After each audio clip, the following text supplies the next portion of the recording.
সহদিত গৌড়োদয় পুষ্পবন্ত চিত্র সন্দ ধমনদ কাঞ্চন গৌরাঙ্গী রাধে বৃন্দাবনেশ্বরী বিশ্বভানুসুতে দেবী তাং নমামি হরি প্রিয়ে। হা কৃষ্ণ করুণা সিন্ধু দীনবন্ধু জগৎপতি গোপেশ গোপিকা কান্ত রাধা কান্ত নমস্তে। জয় কৃষ্ণ জগন্নাথ জয় সর্বদিনাশক জয় শেষ জগৎ বন্ধ পদ্মস্থ জনমস্তুতি। নারায়ণ নমস্কৃত নরস্নৈব নরোত্তমং দেবীং সরস্বতী ব্যাসং তত জয় মুদিরহে।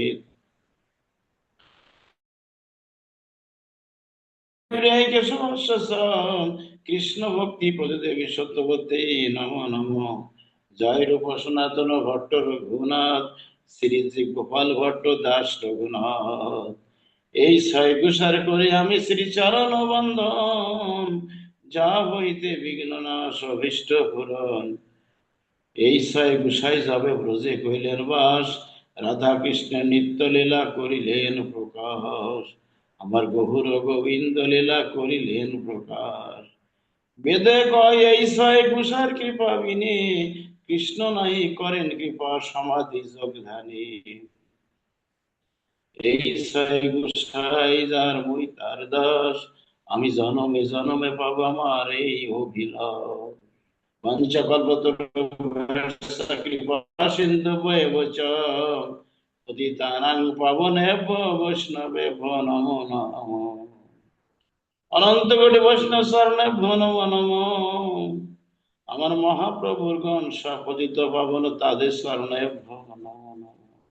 জয় শ্রীকৃষ্ণ চৈতন্য প্রভু নিত্যানন্দ শ্রী অদ্বৈত গদাধর শিবাসাদি গৌর ভক্তবৃন্দ। শ্রী গৌরাঙ্গ নিত্যানন্দ শ্রী অদ্বৈত চন্দ্র গদাধর শিবাসাদি গৌর ভক্তবৃন্দ। শ্রীকৃষ্ণ চৈতন্য প্রভু নিত্যানন্দ হরে কৃষ্ণ হরে রাম জয় রাধে গোবিন্দ। হরে কৃষ্ণ কৃষ্ণ কৃষ্ণ হরে হরে হরে রাম রাম রাম হরে হরে। জয় জয় নিতাই গৌর প্রেমানন্দে একবার গৌর হরি বল। জয় নিতাই জয় গৌর হরি। জয় শ্রী গুরুদেব রাধারমন। জয় শ্রী গুরু রাধারমন। জয় শ্রী সর্ব সর্বাগ্রেই আমি আমার পরমারাধ্য শ্রী গুরুদেব নিত্যলীলা প্রবিষ্ট শ্রীল রাধারমন গোস্বামী মহারাজ মহোদয়ের তার ওই সুকমল চারণে আমার অনন্ত কোটি দণ্ডবত প্রণাম রইল। তৎসঙ্গে সঙ্গে বিশুদ্ধ পরম্পরা ধারায় যে সমস্ত ভাবগ্রাহী গুণগ্রাহী প্রেমময়ী মূর্তিগণ জগতের কল্যাণার্থে পৃথিবীতে আগমন করত জগতের মঙ্গল করে তারা নিত্য গোবিন্দ ধামে গমন করেছেন, আমি গমন করছি। তৎপর আমাদের পরম করুণাময় আমাদের ঘরের যিনি কর্তা মহাশয় শ্রীমান মহাপ্রভুর অগ্রজ আশ্রয় দিতে যিনি সর্বক্ষণ থাকেন ব্যস্ত, সেই আশ্রয়দাতা আমাদের সনাতনীদের জগৎগুরু নিত্যানন্দ প্রভুর চরণে আমার কোটি কোটি প্রণাম রইল। তা অতঃপর আমাদের এই 52 সপ্তাহ পূর্ণ হলো, 1টি বৎসর কেটে গেল। আমাদের বিশুদ্ধ পরম্পরা ধারায় তাদের সেই আদর্শ মহাপ্রভুর আদর্শ বজায় রাখার জন্য আমাদের এই মহান প্রচেষ্টা চালিয়ে যাচ্ছি। ভক্তদের কৃপানুগ্রহে আমার বাবাজি দেবব্রত পাল মহাশয়ের তারই অক্লান্ত পরিশ্রমে আর আপাময় সমস্ত কৃষ্ণ ভক্তদের অপার মহিমায় তাদের কৃপায় তাদের করুণা ভিক্ষায় আজ আমরা সারা পৃথিবীতে আজ শ্রীমান মহাপ্রভু সেই একটু বাণী আমরা প্রচার করতে সক্ষম হয়েছি। এটা আমাদের পরম সৌভাগ্য যে আমার রাধারমণের কৃপা যে সবাই মহাপ্রভুর সে একটু কথা, আমার শ্রীকৃষ্ণের কথা, আমার শ্রীহরির কথা একটু সবার ভিতরে একটু বন্টন হচ্ছে।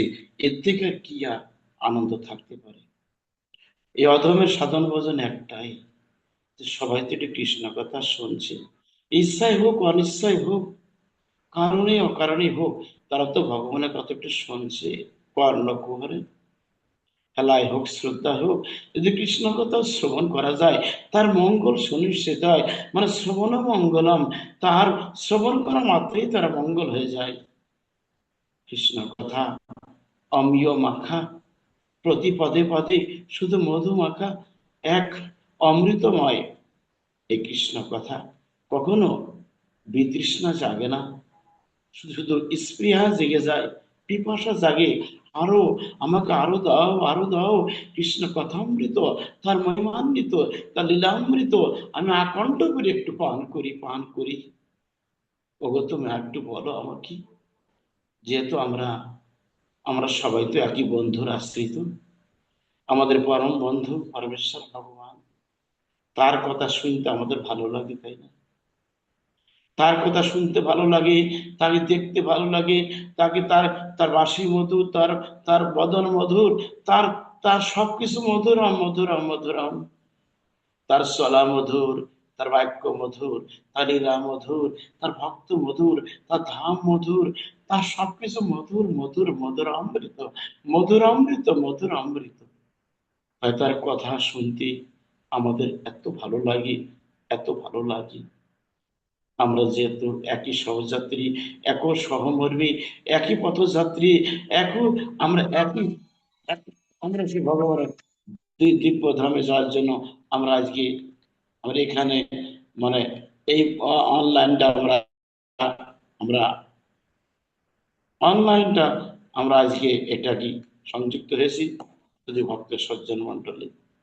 তাই আমি সবাইকে ধন্যবাদ জানাবো, আমার প্রাণের প্রাণ থেকে ধন্যবাদ জানাচ্ছি, আমার অন্তর থেকে ধন্যবাদ জানাই সবাইকে, সবাইকে ধন্যবাদ জানাই যে আমরা সবাই অত্যন্ত সৌভাগ্যবান। শুধু ভক্তের সজ্জন আজ একটি বৎসর হয়ে আজ পূর্ণ হলো। এই একটি বছর 16 বছর কেটে গেল। কত ভক্তবৃন্দ সবাই আসছেন আমাদের এই অনলাইনে।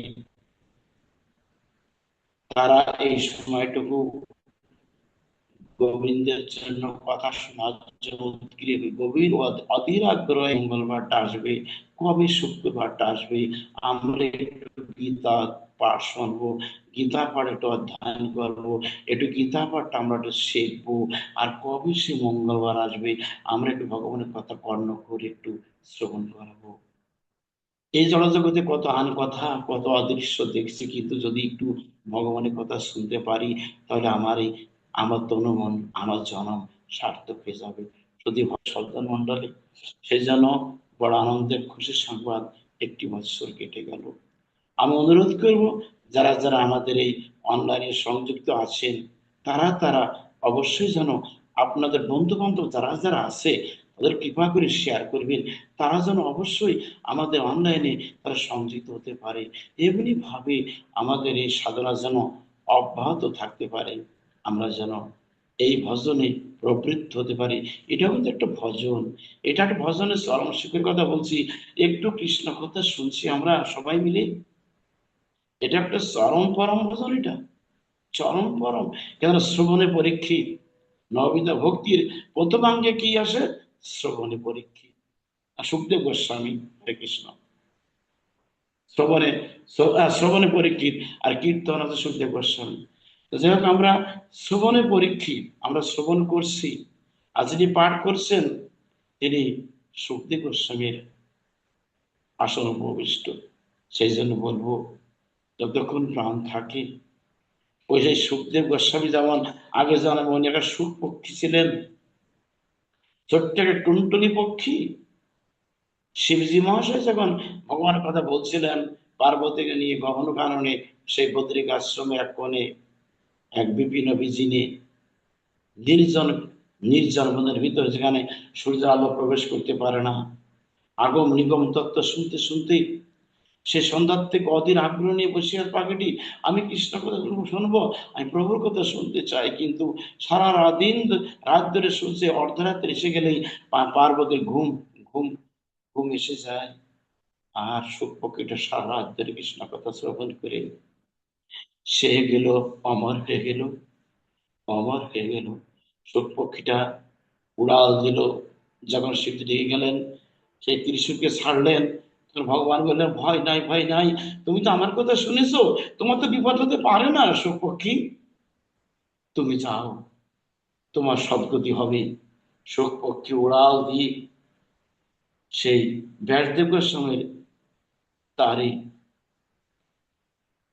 তার স্ত্রী বীতিকা ঘৃতাচি মতান্তরে তার নাভিকমল দিয়ে উদ্ধারস্থ হয়েছিল। কে সেই বাবা? সে তো সুখদেব গোস্বামী।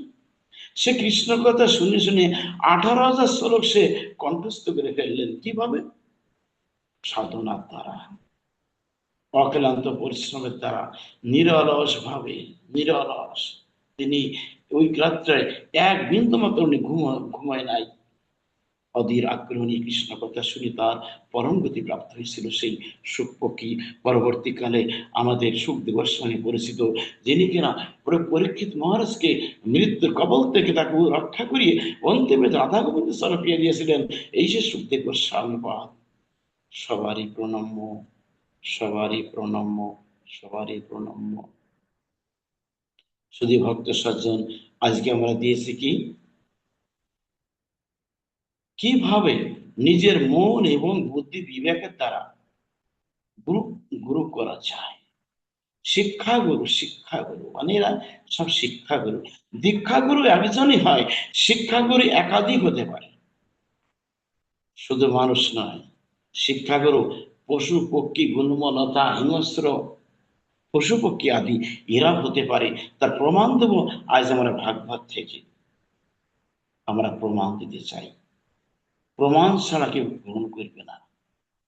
ভাগবত আমাদের, ভাগবত আমাদের দার্শনিক তত্ত্বে, ভাগবত আমাদের দর্শন শাস্ত্র দৃশ্যতে এটি দর্শনম, যাকে আমরা সাক্ষাৎ ভগবানকে দর্শন করিয়ে দেন ভাগবতে। ভগবান বলেছেন, এই ভাগবত যারা শ্রবণ করবে, ভাগবত যারা পাঠ করবে, আমি অচিরেই তাদেরকে দর্শন দান করে থাকি। তাই শুধু ভক্তগণ, ভাগবত শ্রীকৃষ্ণের বাংময়ী মূর্তি, এখন সাক্ষাৎ। যাহা ভাগবত তাই কৃষ্ণ, যাহা কৃষ্ণ তাই ভাগবত। একথা উদ্ধব মহারাজকে তিনি নিজে বলেছিলেন, আচার্য মাং বিজানিয়া মানে ভগবানের কর হিসি নাম অর্থ বুদ্ধি তো সর্বদেবময় গুরু। উদ্ধব শোনো, আমার তো লীলা লীলা সম্বরণের সময় এসে গেল, আমাকে চলে যেতে হবে আমার আপন ধাম গোলক ধাম। শুনে রাখো, আচার্যকে আমারই স্বরূপ জানিও। মানে কার স্বরূপ? শ্রীকৃষ্ণের স্বরূপ। তাহাকে তুমি কখনো অবজ্ঞা করিও না। মনে রেখো উদ্ধব, গুরু সর্বদেবময়, গুরু সর্বদেবময়। গুরু ব্রহ্মা, গুরু বিষ্ণু, গুরু মহেশ্বর, একথা ধ্রুব সত্য। গুরু ব্রহ্মা হয়, তিনি সৃষ্টিকর্তা, দীক্ষা দান করলেন, নূতন জন্ম হলো, এটা হলো কি? সৃষ্টি করলেন, সৃষ্টিকর্তা। ব্রহ্মা মানে ব্রহ্মা সৃষ্টিকর্তা, বিষ্ণু পালনকর্তা। দীক্ষা দিয়ে শিষ্যের বাড়ি আসা যাওয়া করেন কি জন্য? উনি পালন করেন। যেমন তুমি জপ করছো তো, 18-16 মালা জপ করো তো, গুরু মন্ত্র জপ করো তো, একাদশী করো তো, বিভিন্ন ব্রত করো তো, এইভাবে আসা আসা যা করে আসনে এগুলো করো তো বাবা। এগুলোকে পালন করা না, এগুলো পালন করা, পালন কর্তা গুরুদেব বিষ্ণু স্বরূপে। আর ভোলামহেশ্বর মানে গুরু গুরু গুরু মহেশ্বর, তিনি আমাদেরকে নূতন জন্ম দিলেন, উদ্ধরতা জন্ম দিলেন। জন্ম দিয়ে নূতন জন্ম হয়ে গেল, আমাদেরকে ভক্তি দেবীকে একটা সন্তানকে দান করলেন আমার ভিতরে। আর মায়া দেবী আর কন্যাকে তিনি নিধন করে ফেললেন জন্ম জন্মান্তরে। তিনি শুধু ভক্ত সজ্জন মন্ডলী, এখানে গুরুদেব মহেশ্বর এই জন্য হলো, তিনি মায়াকে একটা ছেদন করে ফেললেন। তাহলে গুরু আমার মহেশ্বর, গুরু আমার ব্রহ্মা, গুরু আমার বিষ্ণু, গুরু আমার মহেশ্বর, এতে কোনো সংশয় নেই, বিন্দু মাত্র কোনো কাল্পনিক কথা নয়, বাস্তব সত্য। শাস্ত্রের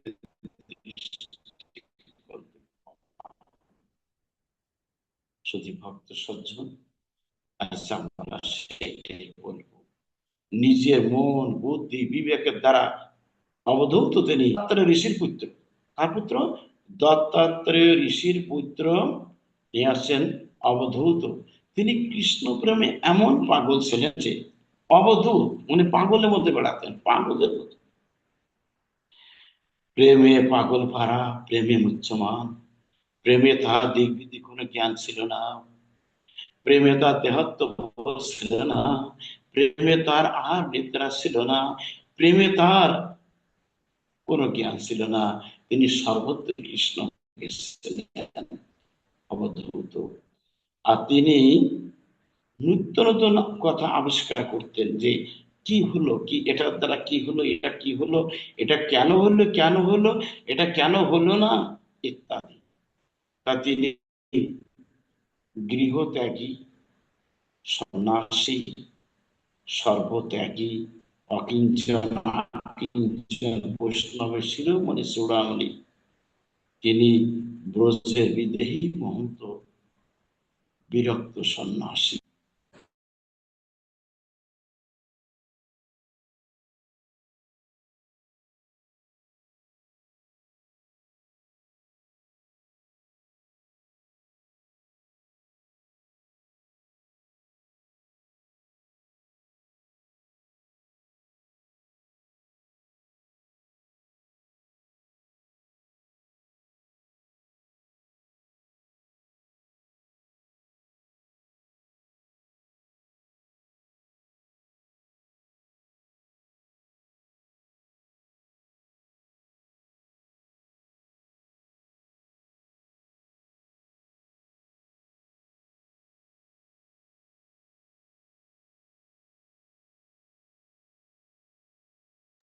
জয়নিতাই, বাবাজি মনে হয় নেটওয়ার্কের সমস্যা।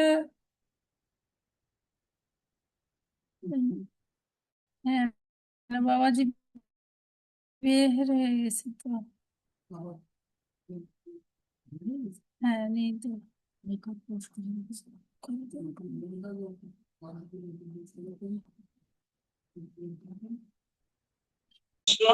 পরিভ্রমণে ব্যস্ত। তিনি দেখতেন কোথায় কি হচ্ছে না হচ্ছে, কোথায় কি হবে না হবে। তিনি এইগুলো নিজে নিজেই আবিষ্কার করতে লাগলেন। হ্যালো, হ্যালো, হ্যাঁ ঠিক আছে। হরে কৃষ্ণ। হ্যাঁ, বাবা শোনা বলছি, যাচ্ছে। জয়নিতাই, জয়নিতাই শোনা যাচ্ছে বাবা, আপনি চুপ বলেন। করো, চুপ। জয় রাধে, জয় কৃষ্ণ, হরি বল।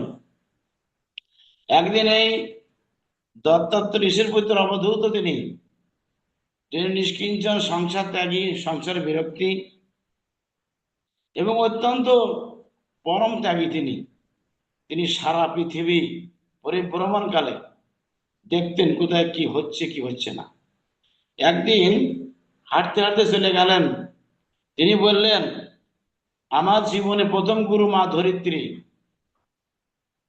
ধরিত্রী মাকে নকে বললেন, হে মা ধরিত্রী, মা বসুমতী, তুমি আমার প্রণাম গ্রহণ করো। আজ থেকে তুমি আমার গুরু। যেহেতু তোমার এই যে সহিষ্ণুতা গুণ, তোমার এই বুকের মধ্যে কত ঘাত প্রতিঘাত, কত অন্যায়, কত ন্যায়, কত অপরাধ জীবগণ করে থাকে, মাগো তুমি তো একটু প্রতিবাদ করো না মা। আর তোমার বুকের ভর দিয়ে কত অন্যায় অপকর্ম হয়ে চলেছে মা, জগৎ জননী মা, ধরিত্রী মা, তোমার এই গুণটুকু আমাকে দাও। আমি যেন অবাধ্যে সব সইতে পারি, আমি যেন অবাধ্যে সব সইতে পারি, যেন কোনো প্রতিবাদ মুখর না হই। তুমি আমাকে এই গুণটু দাও মা। তাই এই গুণটু পেলেন যে আমি যেন সহিষ্ণুতা গুণ পেতে পারি তোমার কাছ থেকে। মা ধরিত্রী কাছে এই এই এই এইটা যাচনা করে উনি গমন করলেন জলের কাছে।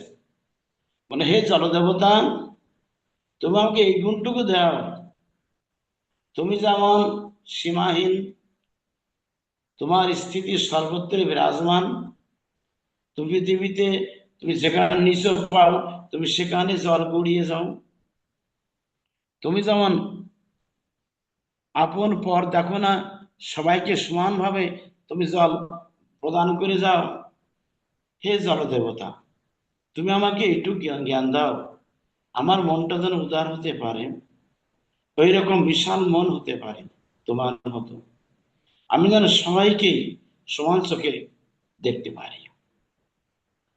তেজ, অগ্নি, হে অগ্নি দেবতা, তুমি যেমন কাউকে ছোট বড় দেখো না, তুমি একজন প্রজ্বলিত হও, সবাই সবকিছু তুমি গোগ্রাসে খেয়ে নাও। তুমি, তোমার সামনে কি আসতে পারে, তুমি সকলকে গ্রাস করে নাও।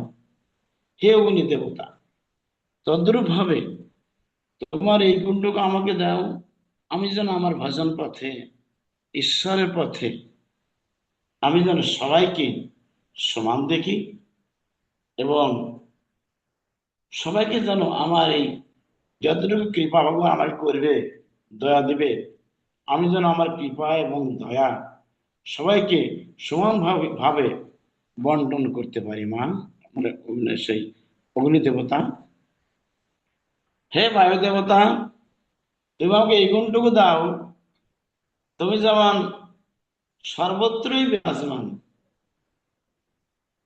তুমি পৃথিবীর, তুমি সর্বত্রই বিরাজমান যেমন বায়ু। হে বায়ু দেবতা, আমি যেন সর্বত্রই গোবিন্দ দর্শন করতে পারি। তুমি যেমন সবার ভিতরে থাকো, সবার ভিতরে আসো, অন্তরে বাইরে, বৃক্ষ লতায়, আকাশে বাতাসে, অনলে অনিলে, সর্বত্রই তোমার বিরাজমান, তুমি স্থিতিবান। হে বায়ু দেবতা, আমাকে এরকম কৃপা করো, দয়া কর, আমি জানো সর্বত্রই কৃষ্ণ করে পাগল হয়ে বেড়াতে পারি, এবং সকলকে যেন আমার সমদৃষ্টি সমদৃষ্টি আছে, এবং সবাইকে আমি যেন প্রাণ ভরে ভালোবাসতে পারি, কেউ যেন আমার শত্রু না থাকে। তুমি যেমন সর্বত্রই থাকো, তোমার এই গুণটুকু আমাকে দাও, আমার যেন পৃথিবীতে শত্রু না থাকে, সবাই যেন মিত্র, এই গুণটুকু দাও। বোম আছে আকাশ, হে আকাশ দেবতা, তুমি যেমন সবার উপরে থাকো, মাথার পর থাকো সবার, আকাশ দেবতা, তোমার মতো এই সীমাহীন আকাশ, আমার মনটা তেমন করে দাও আকাশ দেবতা, আমার মনটা যেন এরকম উদার হতে পারে, সীমাহীন, আমি যেন সবাইকে প্রাণ করে ভালোবাসতে পারি, আমার গোবিন্দকে ভালোবাসতে পারি, তোমাকে এই জ্ঞানটুকু দাও। ক্ষিতি, মা ধরিত্রী, মানে পৃথিবী মা, অগ্নি, বায়ু, আর আছে বোম, আকাশ, আর জল দেবতা, তার প্রথম পঞ্চদেবতা, দ্বিতীয়ত পৃথিবী চলে গেল, এবার এসে গেল নিজের দেহটা, তাহলে কি বললেন, হে আমার দেহ অবধূত, আমি তোমাকে বলছি অবধূত, নিজেকে আমি তোমাকে প্রণাম করি অবধূত, এ দেহটা গোবিন্দের দেহ, এ দেহটা ভজনযোগ্য দেহ, তাই অবধূত, তুমি তো পরমাত্মা স্বরূপে, আমার এই দেহের ভিতর তুমি তো আছো, তাই হে দেহ দেবতা, আমি তোমাকে প্রণাম জানাচ্ছি, এই জন্য তুমি আমার গুরু, যে দেহটা যদি না থাকতো, আমার পরমাত্মা বা আমি বা জীবাত্মা কোথায় থাকতাম, তাই তুমি আমার গুরু, আমি তোমাকে সসম্মানে শ্রদ্ধা জ্ঞাপন করছি এবং প্রণাম করছি। হে দেহরূপী দেবতা, আমি তোমাকে বারবার প্রণাম, প্রণাম।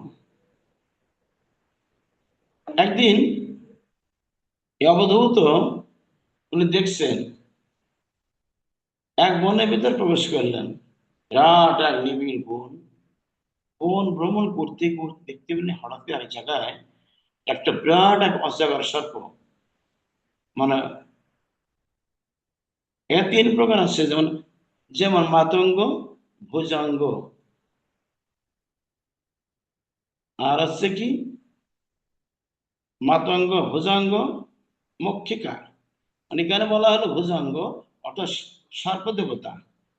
সর্প দেখতে পেলেন, এক অজাগর সাপ, বিরাট দেহধারী, পড়ে আছে এক বনের ভিতরে, ঝোপ জঙ্গলের মধ্যে পড়ে আছে, কিন্তু সে কোনো কিছু আর করছে না। উনি বললেন, তাই তুমি কি খাও, কি করো, তুমি কিভাবে বেঁচে আছো, আমাকে এটা আবিষ্কার করতে হবে, দেখতে হবে। ওর লেজের কাছে দাঁড়িয়ে আছে অবধূত। সেই দিনটা চলে গেল, ওনার তো আর আহার নিদ্রা নাই অবধূতের, নিত্য নতুন আবিষ্কার করবে তো। সেই দিন চলে গেল, সেই রাত চলে গেল। পরের দিন সকালবেলা একটা হরিণ হা করলো, একটা হরিণ অটোমেটিক তার মুখের ভিতরে প্রবেশ করে তার উদরস্থ হয়ে গেল।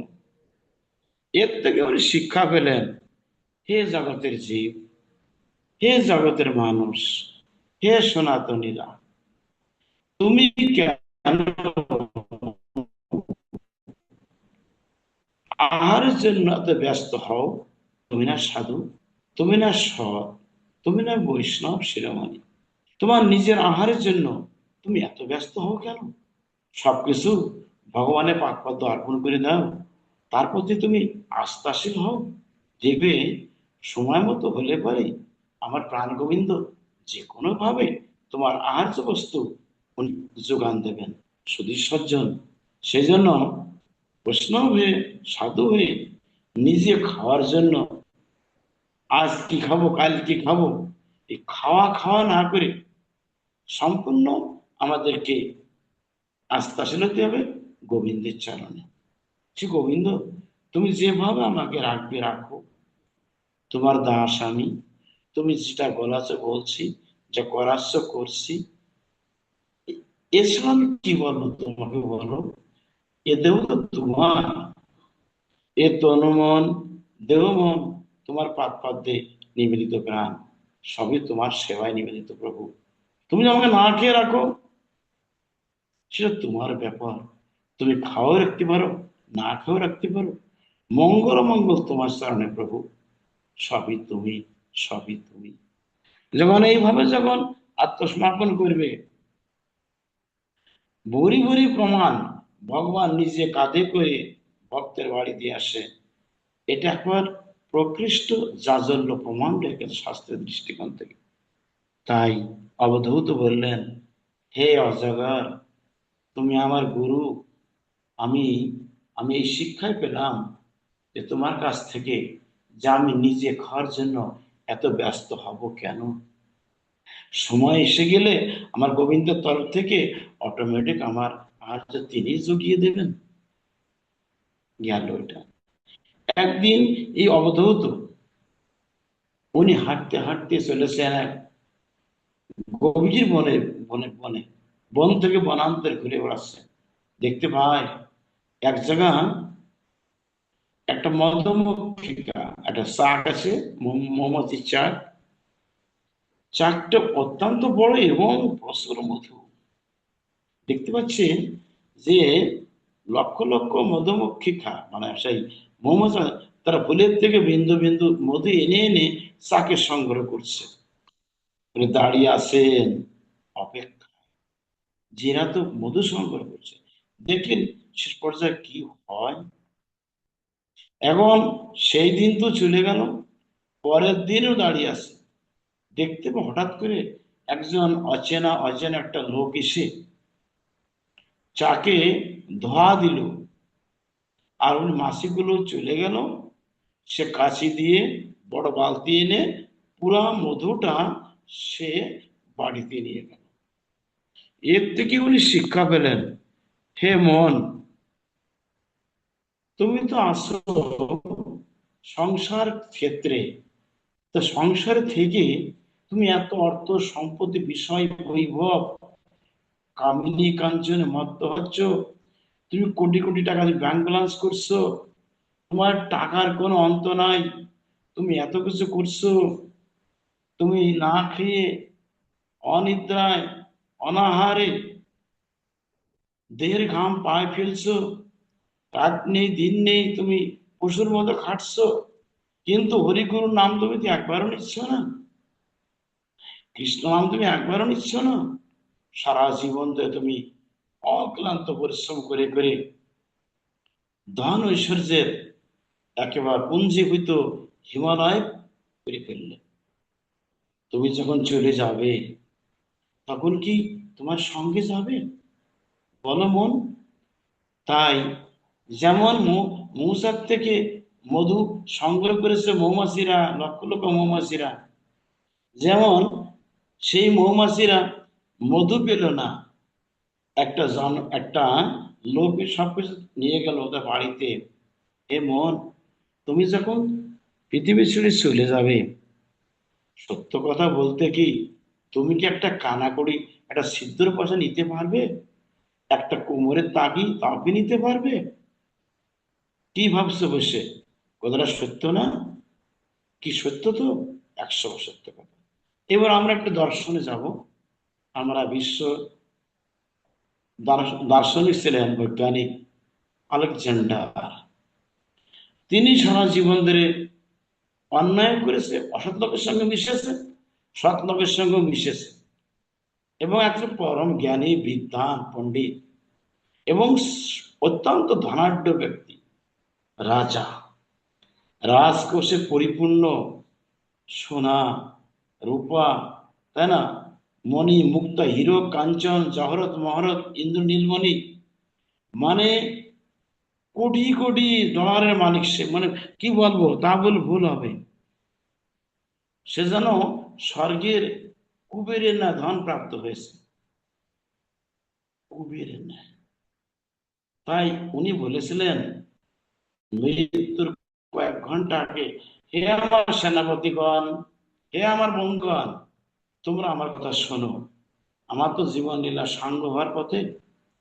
তা আমি এই মুহূর্তে ঘোষণা দিচ্ছি, আমার যত অর্থ সম্পত্তি, মণি মুক্তা হীরো কাঞ্চন যা আছে, বিষয় সম্পত্তি, বিষয় বৈভব, সবকিছু, ল্যান্ড প্রপার্টি যা আছে, আমার রাজকোষ, আমার রাজ্য, যত কিছু থাক না কেন, তোমরা কৃপা করে দয়া করে বাবা সব গরিব দুঃখী আতুর দুস্থ পীড়িত নিপীড়িত অত্যাচারিত কাঙাল গরিব দুঃখী ভিখারি, তোমরা সবাইকে অকাতরে দান করে যাবে। আমি মাত্র কয়েক ঘন্টা বার আসবো, বাঁচবো, আমার জীবন শেষ। আর শোনো ভক্তগণ, হে আমার সমস্ত সেনাপতিগণ, আমার ভৃত্যগণ, আর একটা অনুরোধ, তোমাদের হাত ধরে বলছি, আমার সোনা নিবেদন, তোমরা এত কথা উপকার করবে তো আমার। শোনো ভাই, আমার তো চলে যাওয়ার সময় এসে গেছে, সবাইকে দাও না, এখনই দাও, আমার আজকে শূন্য করে ফেলো, আমার আজকে যা কিছু আছে, হাতি ঘোড়া পালকি যা আছে, তোমরা সব দিয়ে দাও। আর শোনো, যখন মারা যাবো তখন তোমরা দয়া করে আমাকে খাটিয়ায় তুলো, কিন্তু না, তোমরা বাঁধবে না। আমার দুটি হাত দুই পাশে ঝুলন্ত অবস্থা থাকবে, দুলতে থাকবে, দুলতে থাকবে। আর শোনো, আমাকে যখন শ্মশানে নিয়ে যাবে তোমরা, নিয়ে নেওয়ার সময় তোমরা সবাই আমার মুক্ত হীরক কাঞ্চন, আমার যেটা আছে, আমার সব পাবে। এবং আমি সবার পর্যন্ত এইভাবে চালবে। আর শোনো, আমার হাত দুখানি এইভাবে, আমি প্রমাণ করো, আমি প্রমাণ করবো, আমি খালি হাতে এসেছিলাম, আমি খালি হাতে ফেরে যাচ্ছি। যখন ভক্তগণ, যখন কেউ মারা বা প্রমাণ নিয়ে হয়, রাখা হয়নি, হাতটা দেবে, প্রমাণ করে আমি আসলাম, আমি খাওয়াতে চলে যাচ্ছি। যাদের জন্য এত কিছু করেছি, যাদের জন্য এত অক্লান্ত পরিশ্রম করেছি, কই তারা তো আর কেউ তো সঙ্গের সাথে হলো না। আমার ভাই বোন, তারা আসিত, আমার পিতা মাতা, আমার স্ত্রী, আমার পেয়েছি, কেউ তো আমার কেউ তো আমার সঙ্গের সাথে হলো না। ভক্ত সজ্জন, এই যে একটা কাহিনী বলা হয়, ভগবদ্গীতা, যে অনেকদিন ধরে হলুদ আমাদের সংগঠিত করে করে তাকে সংগ্রহ করেছিল, কিন্তু একজন অচেনা অজানা লোককে যাকে ধোয়ার সর্বস্ব লুণ্ঠন করতে জগতের অদ্ভুত বললেন, হে ঋষি, তোমরা আমাদেরকে দিও না। এই শিক্ষা পেলেন, তোমরা শোনো, তোমরা বিষয় বৈভব কামিনী কাঞ্চন যথেষ্ট তোমরা সঞ্চার করো না। তোমার আজ যা লাগবে আজকের জন্য তুমি সংগ্রহ করো। উপবাসের উপর রাজনী পারে মহাপ্রভুর দর্শনে গোবিন্দ ঘটছিল। মহাপ্রভু বলতেন, গোবিন্দ একটা হরিতকি দাও। তো প্রতিদিন হরিত তুলে তুলে তুলে নিয়ে আসতে একটা করে দেবো। তো একদিন মনে কি কুবুদ্ধি হলো, দৈনিক তো সেই থাকে, তা যে কিছু অনেকগুলো পিড়ে নিয়ে আসি। অনেকগুলো পিড়ে নিয়ে আসলো, প্রায় 100 শতাধিক। পরের দিন চাইলো না প্রভু, সঙ্গে সঙ্গে প্রভু নেন, এই গোবিন্দ, ওদিন তো অনেক সময় করে আনো, পিড়ে নিয়ে আসো, আজ কোথায় বলে বলো। প্রভু, আমি অনেকগুলো পেড়ে রাখছিলাম, আপনাকে দেব। যাও, তোমার এখনো বিষয় বুদ্ধি গেল না, মূর্খ নরাধম, যাও তোমার মুখ দর্শন করবো, তুমি যাও, গিয়ে ফিরে যাও, তোমার এখনো সেই বিষয় চিন্তা গেল না, মূর্খ কোথাকার। গোবিন্দ কত গোবিন্দ কত হাতে চারণে পড়ে গেল, প্রভু ক্ষমা করুন, ক্ষমা করুন। না, ক্ষমা হবে না, এটা আমাদের শিক্ষা। হে ভক্ত সজ্জন মন্ডলী, তাই অতিরিক্ত সঞ্চয় আমাদেরকে আমাদেরকে নরকের পথে নিয়ে যায়, আমাদেরকে ধ্বংসের পথে নিয়ে যায়, কৃষ্ণকে বিস্মৃত ঘটায়, ভগবানকে ভুলিয়ে রাখে এই অর্থ সম্পদ। সেই জন্য শিক্ষা পেলেন অবধূত যে আমি, হে মন, তুমি অল্প সংখ্যক আয় করি, তোমার যাতে জীবিকা নির্বাহ হয়, আজকের জন্য যা লাগবে তুমি সেটাই করো, আগামীকাল কি করবে না করবে ঈশ্বরটা সে জানে। একটা শিক্ষা আমাদের। এবার আসি আমরা একটা ব্রাহ্মণের কন্যা, কুমারী কন্যা, উনি হাঁটতে হাঁটতে হাঁটতে গেলেন এক গ্রামে। দেখতে পেলেন এক গ্রামে এক ব্রাহ্মণ বাস করে, সংসারে তারা 2-3 জন, স্বামী স্ত্রী, আর তাদের একমাত্র কন্যা, বিবাহের উপযুক্ত হয়েছে। সম্বন্ধ নিয়ে বাড়িতে আসছে, অনেক আগে কথা তো, ঘরে তো চাউল ছিল না, কিন্তু 1 মোট ধান ছিল, মানে 5 কেজি ধান ছিল, সেদ্ধ ধান। আগে সমস্ত মহিলারা তার মতো ছিল, মুখ বুদ্ধি, উপরে নোট নোট নোট মতো, মাঝখানে মতো, নিচে অনেক চওড়া, ওইটাকে মাটিতে স্থাপন করে নোটের ভিতর ধান দিয়ে 2 হাত দিয়ে পেছন করা হতো এমনি ভাবে। কিছুক্ষণের ভিতরে চাউলটা বেরিয়ে যেত, ওইটা কুলিয়ে এনে ছেড়ে তারপর তো রান্না করতো। দুর্ভাগ্য, ওই দিন ঘরে চাউল ছিল, তাই বুদ্ধিমতী মেয়ে তো, তাদের কন্যা মানে, ও মনে করলো কি, যে ঠিক আছে, ধানটা এখন আমি মড়াই করে নিয়ে আসি। যখন ধান দিয়েছে, একটা কথা বলি, ওর হাতে ছিল অনেক কঙ্কন, কঙ্কন মানে ছুরি ছিল, কাছের ছুরি, এই ডানা তো ভর্তি, বা তো ভর্তি। এখন যখন ধানকে পেষণ করছে, ওই ঝমঝম ঝমঝম ঝমঝম শব্দ হচ্ছে।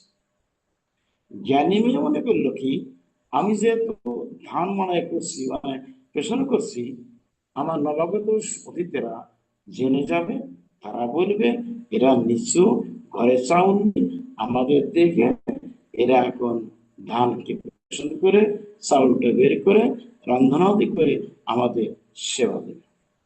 এরা কিছু তাই জ্ঞানী মনে করলো কি, কত জিনিস হবে, কি করে হাতের কঙ্কন গুলো ভেঙে দিল। এখন এতে দুটো, এতে দুটো, যখন ধানকে পেশন করলো, আমার ধান ধান শব্দ আসছে, ওই দুটো দুটো রয়ে গেছে। জ্ঞানী নিয়ে মনে করলো কি, এবার আমি একটা করে রাখবো, তো ডান হাতে একটা, বাঁ হাতে একটা। এবার ধান ভাঙলে কি কখনো শব্দ হবে, ধান ধান শব্দ হবে? নিশ্চয়। এর থেকে উনি শিক্ষা পেলেন সর্বদূত, হে জগতের জীব, হে সাধু সন্তগণ। তাই আমি এতে শিক্ষা পেলাম, সাধুগণ থাকবে এক থেকে দুইজন, কখনো দলবদ্ধ থাকবে না। কোথায় বলে, কি বলে, যেখানে বেশি লোক সেখানে সমস্যা হবেই হবে। হ্যাঁ, সেই অনেক লোকে গাজন নষ্ট করে না, যে অনেক লোকে গাজন নষ্ট হয়ে যায়। তো সেই জন্য সাধু থাকবে এক থেকে দুইজন, এর বেশি থাকবে না, একজনই যথেষ্ট। একাকী থাকবে, একাকী থাকবে, ব্রাহ্মণ কন্যার কুমারী হাতের একটা কঙ্কনের ন্যায় থাকবে, তাহলে কোনো ঝনঝনানি হবে না, কোনো পুরো কোনো বাদ প্রতিবাদ হবে না, কোনো ঝগড়া হবে না, কোনো কথা কাটাকাটি হবে না, কোনো দ্বন্দ্ব হবে না। একা যেখানে, ভগবান সেখানে। এক ব্রহ্ম, দ্বিতীয় নাস্তি, এক ঈশ্বর বা কৃষ্ণ। এই জন্য সাধু সন্ত যারা, তারা নির্জনে বাস করতে চায়, তারা জনহট্ট, জনকোলাহল তারা ভালোবাসে না। যারা বৈশ্বিক জড়বাদী, বিষয়বাদী, যারা সামাজিক বদ্ধ জীব, যারা যারা সংসারে ডুবিয়ে গেছে, তারা লোকজন নিয়ে সবসময় ঘ্যাঙর ঘ্যাঙর শুরু করে দেয়। মানে মোটামুটি কি বলবো আর, সব সময় ওই জড় কথা, বৈষয়িক কথা বল। কিন্তু একটা কৃষ্ণ ভক্ত, কখনো তারা মুখে কোনো জড় কথা নাই, কথা নয়, সবসময় ভগবানের কথাই বলে। এই জন্য সবসময় একা থাকতে হবে, নির্জন নির্জন। কথা বলে, যাহা ব্যক্ত তাহা ত্যাক্ত। কখনো ভজনটা ব্যক্ত করতে নাই, মানুষকে দেখিয়ে কোনো ভজন করতে নাই, গোপন রাখতে হয়। সাধন স্মরণ লীলা ইয়াতে না করিও হেলা, কা মনে করিয়া শোষা, যার দৃশ্য ভাবনা তার দৃষ্টির হবে। আরো বললেন কি, যে নিজ ভজনের কথা না কইবে, না কইবে যথা তথা, অর্থাৎ নিজ ভজনের কথা কখনো ব্যক্ত করতে নাই। যাহা ব্যক্ত তা ত্যাক্ত, যাহা গুপ্ত তা পোক্ত। ভজন যত গুপ্ত রাখা যায়, তত সময় ভজনটা পোক্ত, পাকা পোক্ত হবে। যত ব্যক্ত করবা, তত ত্যাক্ত, ত্যাক্ত মানে ত্যাগ হয়ে যাবে। তো সেই জন্য বাবা, সাধু সন্ন্যাসী থাকবে, একাকী থাকবে, নিঃসঙ্গ জীবন যেমন করতে হবে, নিঃসঙ্গ। তবে নিঃসঙ্গ নয়, কেন নিঃসঙ্গ? আমার গোবিন্দকে নিয়ে থাকবে, গোবিন্দকে নিয়ে থাকবে, রাধা মাধবকে নিয়ে থাকবে। জড় জগতে কোনো সম্পর্ক থাকবে না। ছেলে মেয়ে, আত্মীয় স্বজন, বন্ধু বান্ধব, স্বজন দুহিতা, এই সমস্ত কোন শব্দ, শব্দকোষে থাকবে না। সব ফেলে দিতে হবে ফটকি চলে। পৃথিবীতে আসা একা, যাওয়া একা, আমাদের সঙ্গে কেউ যাবে না, একমাত্র মধুর ভগবানের নাম ছাড়া। সেই জন্য শুধু ভক্তগণ অবধূত শিক্ষা পেলেন। এই যে মন, অবধূত, তুমি এরকম ব্রাহ্মণের কন্যার হাতে একটা কঙ্কনের মতো হয়ে যাও, তুমি একা একা থাকো, গোবিন্দকে নিয়ে থাকো, হরে কৃষ্ণ শিক্ষা পেলেন। এবার আমরা যাব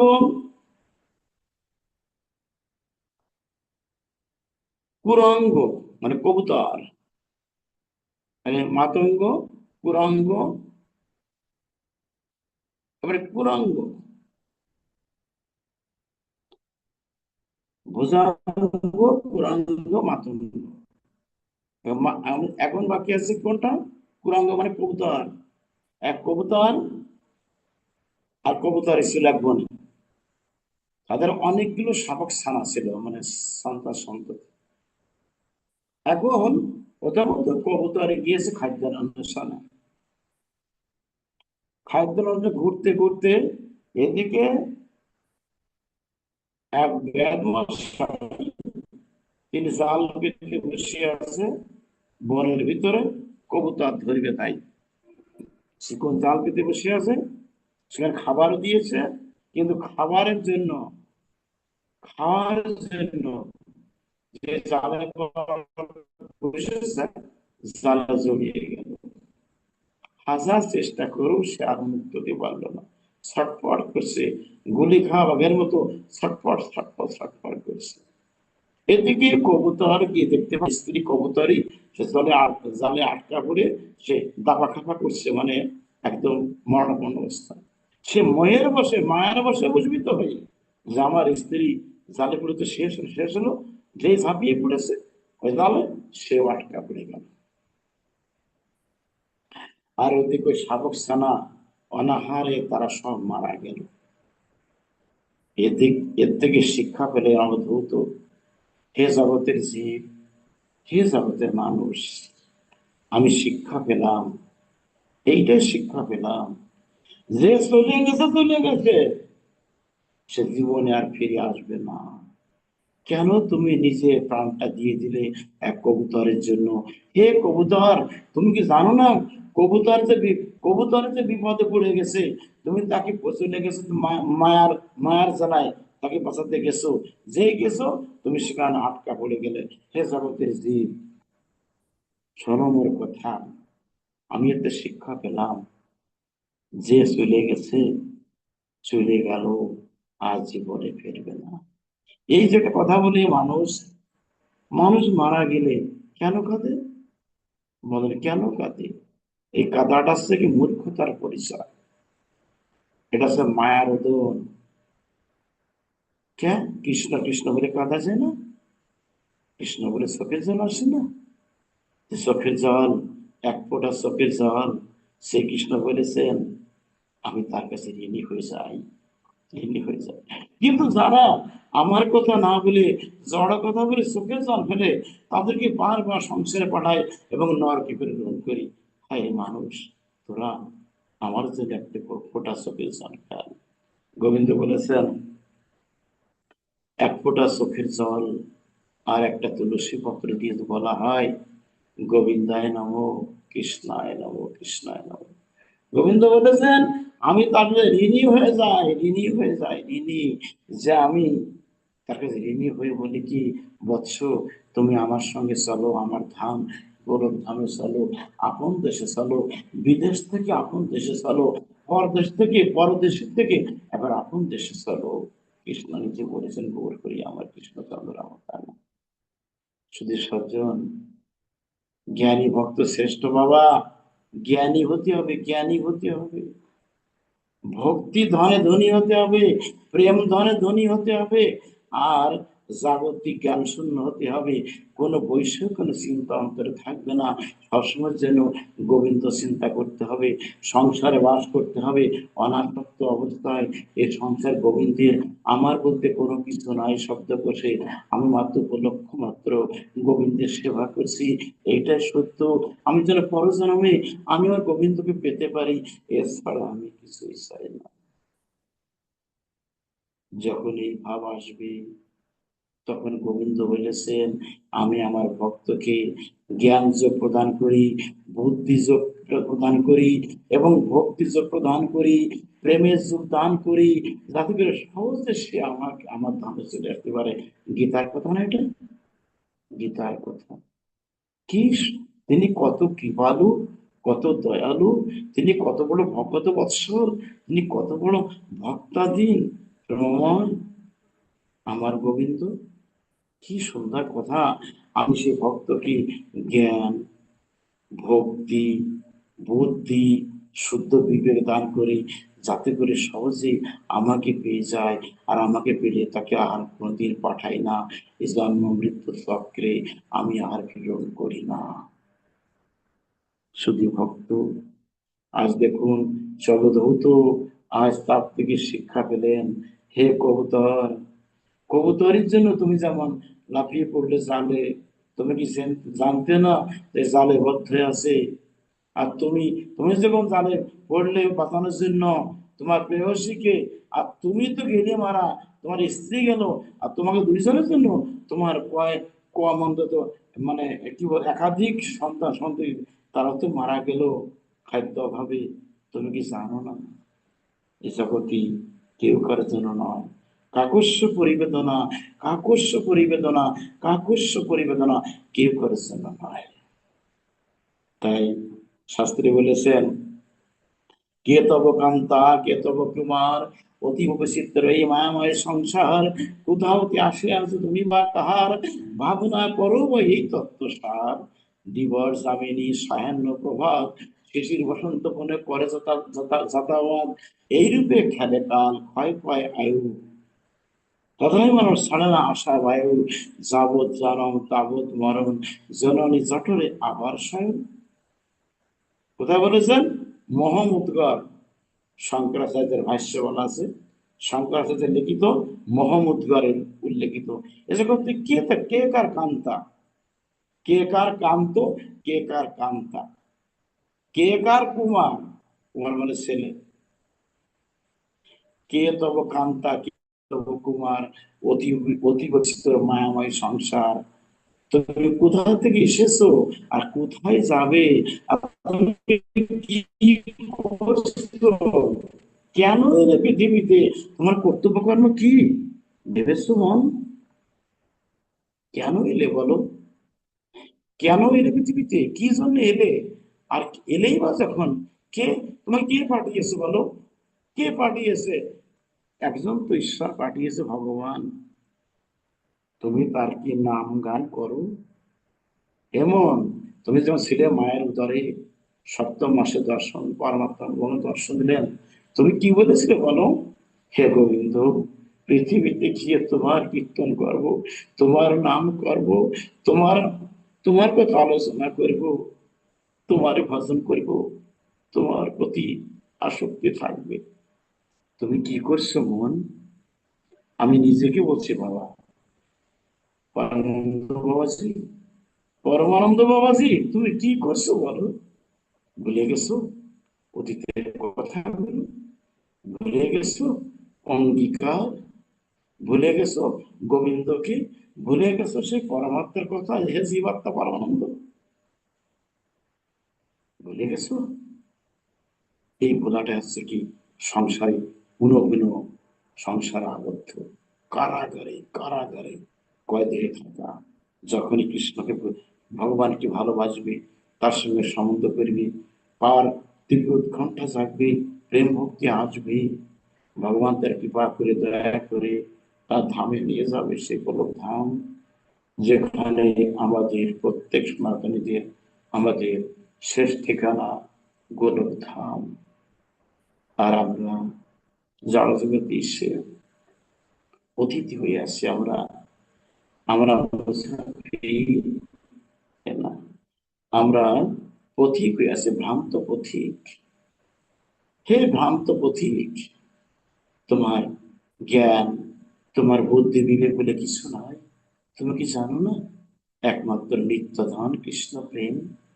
তুমি কি জানো না একমাত্র ভজনে, ভজনের দ্বারাই তুমি যেতে পারো এই কারাগার থেকে মুক্ত হয়ে অনায়াসে গুরু কৃপায় সে গোবিন্দ লোকে যেতে? তুমি পারো না বলো, পারো না তুমি? তোমার কি জ্ঞান, তোমার কি নেই? হে মন, হে দুষ্ট মন, আর কতকাল, আর কতকাল থাকবে বল? যখন ছুটির ঘন্টা বাজবে, যখন মৃত্যুর ঘন্টা বাজবে, মহাকালের ঘন্টা বাজবে, যদি বলা হয় হে মহাকাল, তুমি আমাকে একটা মিনিট সময় দাও, আমি একটু আমার স্ত্রীর সঙ্গে কথা বলে আসি, সময় দেবে? দেবে না। হায় রে মানুষ, হায় রে মানুষ, আমরা কিভাবে আসক্তি করেছি একটা নারী, একটা পুরুষে, একটা নর জড়বস্তি, রক্ত মাংস মল মূত্র গঠিত দেহ, এ দেহ হবে কুকুর শ্রীগাদের শ্রীগাদের ভৈক্য, আর তার প্রতি এত মোহ কেন? কেন? ধিক্কার, ধিক্কার, ধিক্কার। সত্য সত্য, সত্য সত্য, ঠিক ঠিক, সত্য সত্য বলছি। তাই হে, হে জ্ঞানীগণ, হে বিবেকবান পুরুষ, হে রমণীগণ, হে নারীগণ, হে মানুষগণ, হে আমার সনাতনীগণ, আমরা যেন কারোর প্রতি কোনো মোহ না রাখি, দেহে না করি আস্থা, মৃত্যু হলে হবে যে যম শাস্তা, একবার নিত্য ধন কৃষ্ণ প্রেম। এই কৃষ্ণ প্রেম কে লাভ করো। এই প্রেম কখনো হাটে বাজারে কিনতে পাওয়া যায় না, এটাকে অর্জন করতে হয়। অধিকার জোর করে পাওয়া যায় না, অধিকার অর্জন করে নিতে হয় বাবা। ভজনটা কি বাবা? জোর করে ভজন করা যায় না। তার কৃপা হলে পরে অটোমেটিক প্রেম ভক্তি এসে যাবে। আর প্রেম ভক্তির মাধ্যমে আমার গোবিন্দের প্রতি আসক্তি আসবে, প্রেম আর ভালোবাসা আসবে। সখী ভক্ত সজ্জন, এর কি বলবো? দেবধূত শিক্ষা পেলেন, হায় কবুতর কবুতরী, তোমরা তোমরা আমার গুরু, তোমার কাছ থেকে এটি শিক্ষা পেলাম, কারো প্রতি কোনো মায়া রেখো না। মায়ামুগ্ধ জীবন নাই কৃষ্ণ স্মৃতি জ্ঞান, মায়ামুগ্ধ জীবন নাই কৃষ্ণ স্মৃতি জ্ঞান। এই কারণে বললেন প্রভু আমার বেদা পুরাণ, কৃষ্ণ সূর্য সম, মায়া অন্ধকার, যাহা কৃষ্ণ তাহা নাই মায়ের অধিকার। কি সুন্দর সুন্দর পদ গুলো দিয়েছেন গ্রন্থকার। আমরা একটু কি মূল্যায়ন করতে পারি না? আমরা কি একটু কি এর মানে এর সারমর্ম কি বুঝতে পারি না? আমরা কি একটু কি একটু এর মধ্যে ঢুকতে পারি না? শুধু বিষয় বিষয় বিষয় বলি কেন? আলেকজান্ডারের মতো এরকম হতে হবে, সব অন্তিমে সব ত্যাগ করে দাও বাবা। সে আলেকজান্ডার আজকে চিরস্মরণে আছে। আজকে তার ত্যাগ সংযম কত উন্নত, একটু অনুধাবন যোগ্য নয় কি? সেজন্য অবধূত শিক্ষা পেলেন, আমি, তুমি আমার গুরু কবুতর কবত কবতী, তুমি আমার গুরু। একদিন বলছেন কি, হাঁটতে হাঁটতে চলেছেন এক নির্দেশের পথে, তার নেই নিদ্রা নেই, ভয় নাই, ভীত নাই, লজ্জা নয়, ঘৃণা নাই। তিনি জগতের কল্যাণের জন্য আমাদেরকে দিয়ে শিখিয়ে গেছেন 24 গুরুর কথা। বলছেন কি, হে জগতের মানুষ, একদিন দেখি কি এই হরিণী, হরিণী আমার গুরু। কিভাবে হরিণ গুরু হলো? কিভাবে হলো? যখন ব্যাগ জাল বেঁধে বসে থাকে, আর ব্যাগের হাত থাকে সুন্দর একটা বাঁশ থাকে, এমন ভাবে মধুর সুরে ডাক দেবে, ওই বংশীধ্বনি করবে, এই হরিণ গুলো পাগলের মতো ছোটাছুটি করে। আর দেখবেন সনাতনীরা, এই হরিণী গুলো তারা বংশীধ্বনি খুব প্রচন্ড, তারা তারা ইয়ে করে, পছন্দ করে। তাই হরিণী তারা পাগলের মতো হয়ে ছোটাছুটি করতে করতে এসে ওই জালে আটকে গেল। এবার সে শিকারী এসে হরিণীকে ধরে নিয়ে আস্তারা নিয়ে গেল। তাদেরকে একসময় তাদেরকে বধ করা হলো। হে জগতের জীব, তোমাদের শব্দের দ্বারা তোমরা কখনো প্রলোভিত হয়ে না। শব্দ একটাই আসবে, কৃষ্ণ নামের শব্দ, হরিনামের শব্দ। তোমরা বিমূঢ় হয়ে যাও হরিনামের শব্দে। তোমরা জাগতিক শব্দ করো, তোমরা প্রয়োগ, তোমরা সেখানে বশীভূত হয়ে না। না বিশেষ করে আন কথা, অপ্রাসঙ্গিক কথা, বিশেষ করে যাত্রা গান, আজে বাজে গান, তোমরা সে শব্দ শুনো না। ছায়াছবি বললে কিন্তু গান শুনো না, তোমরা শুধু শুনবে কৃষ্ণ বিষয়ে গীত শ্রবণ করো। কৃষ্ণ বিষয়ে গীত শ্রবণ করলে তোমরা কৃষ্ণকেই পাবে। বেদের মতে ব্যাস যেমন আন কথা কু কথার উপরে শব্দ প্রয়োগ করেছিল, কিন্তু হরিণ বেটা বুঝতে পারে নাই। সে শব্দ শুনে একেভাবে বিহ্বল হয়ে আনন্দে উৎফুল্লিত হয়ে আনন্দাত্মর হয়ে আনন্দে জ্বালায় নাচতে নাচতে জালে বদ্ধ হয়ে গেল। হে জগতের জীব, আজ থেকে এরা আমার গুরু, বেশি মোহিত হইও না কারোর প্রতি, কার কোনো মোহিত হইও না। স্পর্শ, দ্বিতীয় গুরুকে স্পর্শ জানিত, মানে একটা হাতি, কুরাঙ্গ হাতি। হাতি যেখানে বন্য হাতি থাকে, বন্য হাতি, পোষা হাতি নয়, সেখানে কি করলো, এক বনের ভিতরে যেখানে হাতি চলাচল করে সেখানে বিরাট গর্ত করা হলো এবং উপর দিয়ে পাটখড়ি দিয়ে আস্তাবল দেওয়া হলো, তাদেরকে ওই হাতিটা, বন্য হাতি বুঝতে না পারে যেখানে গর্ত আছে। আর পোষা হাতিটাকে নিয়ে গোপনে নিয়ে এক পর্যায়ে নিয়ে ওই গর্তের ভিতরে বেঁধে রাখা হয়। পোষা হাতি এমন ভাবে ডাক দিল, এমন ভাবে ডাক দিল, ওই বন্য হাতি পাগল হয়ে, হ্যাঁ, স্পর্শজনিত সুখ অনুভব করেছেন, মানে যৌন সুখ, ইন্দ্রিয় সুখ, শরীর আর নিমিত্তে যখন পাগল হয়ে পড়লো বন্য হাতি, সে পাগলের মতো হয়ে গেল। সে এক উন্মাদের মতো এসে গর্তের ভিতরে পড়ে গেল।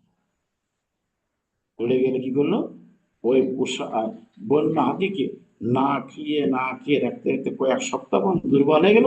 এবার শিকারীরা এসে সে বন্য হাতিকে ধরে নিয়ে তাদের আস্তানায় নিয়ে গেল। এর থেকে শিক্ষা পেলেন, হে জগতের জীব, ইন্দ্র সুখটা কেমন তোমরা বুঝতে পেরেছো? ইন্দ্র সুখ যখন প্রকট হয়, ইন্দ্রিয় বাসনা, তোমাদের হিতায়ত জ্ঞান থাকে না, তখন মানবতা জ্ঞান থাকে না, মানবিক জ্ঞান থাকে না, মনুষ্যত্ব জ্ঞান থাকে না, বিবেক থাকে না, বুদ্ধি থাকে না। পাগলের মতো, পাগলের মতো উন্মাদ হিসাব, হাতির মতো এরকম। তোমরা মনে রেখো, এই যে স্পর্শজনিত সুখ, ইন্দ্রিয় সুখ, শুধু তোমাকে অশান্তি দেবে। যেমন যদি কারো গায়ে কোনো কন্ডুলসা হয়, মানে চুলকানি হয়, ঘা হয়েছে, চুলকাতে গেলে ভালো লাগে না? খুব ভালো লাগে, খুব সুন্দর লাগে। চুলকায় চুলকায় একদম রক্তে বেরিয়ে যায়। তারপরে বাবা ব্যথা শুরু হয়ে যায়। ইন্দ্রসুখটা তাই নয় কি বাবা? তাই, তাই না? হে জগতের জীব, তোমরা সামান্য ইন্দ্র ভোগের জন্য একটু স্পর্শের জন্য, একটু ইন্দ্রিয় একটু স্পর্শের জন্য তোমরা পাগল হয়ে যাও। তোমরা পাগলামি ছেড়ে দাও। পুত্র উৎপাদনার্থে ভাজ্যাতে গমনম, একটি পুত্রের জন্য, একটা মেয়ের জন্য তোমরা অবশ্যই ভারজাতে গমন করো, এটাই যথেষ্ট বাবা। তোমরা তোমরা মাতলামি ছেড়ে দাও, তোমরা ইন্দ্রিয় সুখ বাদ দাও, সর্ব ইন্দ্রিয় দিয়ে করো কৃষ্ণ অনুশীলন। কাম কৃষ্ণ কর্মার্পণে, কামকে প্রয়োগ করে কৃষ্ণ সেবা। ক্রোধ ভক্ত দেশই জানে, যারা গুরু নিন্দা করে, যারা ভক্ত নিন্দা করে, তোমার সেখানে ক্রোধ প্রয়োগ প্রয়োগ করো, এটা অশোভনীয় হবে না। লোভ থাকবে সাধু সঙ্গে, লোভ থাকবে কৃষ্ণ সেবায়, লোভ থাকবে আমি কি করে আমার গোবিন্দকে সুখ দান করবো, আমি কিভাবে আমার গোবিন্দকে একটু আনন্দ দিব। আজ ছানার রসা, একটু ছানা এনে দিলাম, গোবিন্দ গোপাল, ও গোপাল তুমি এটা গ্রহণ করো গোপাল। যখন সম্বন্ধ হয়ে যায় না, তখন গোবিন্দ ছাড়া কাউকে চেনে না, জানে না। শয়নে স্বপ্নে নিদ্রা জাগরণে কৃষ্ণ কৃষ্ণ বলে, নিজের সুখ চায় না, তখন নিজের সুখ চায় না, নিজের আনন্দ চায় না, চাই কৃষ্ণ সুখী সুখী, কৃষ্ণ দুঃখী দুঃখী, কৃষ্ণ প্রেমে পাগল হয়ে যায়। তিনি বলেছেন, কাম কৃষ্ণ কর্মার্পণে, ক্রোধ ভক্ত দেশজনে, লোক সাধু সঙ্গে হরিকথা, মহস্ত লাভ বিনে, মদ কৃষ্ণ গুণগানে, নিযুক্ত করিব যথা তথা। কাম, ক্রোধ, লোভ নরকের দ্বার।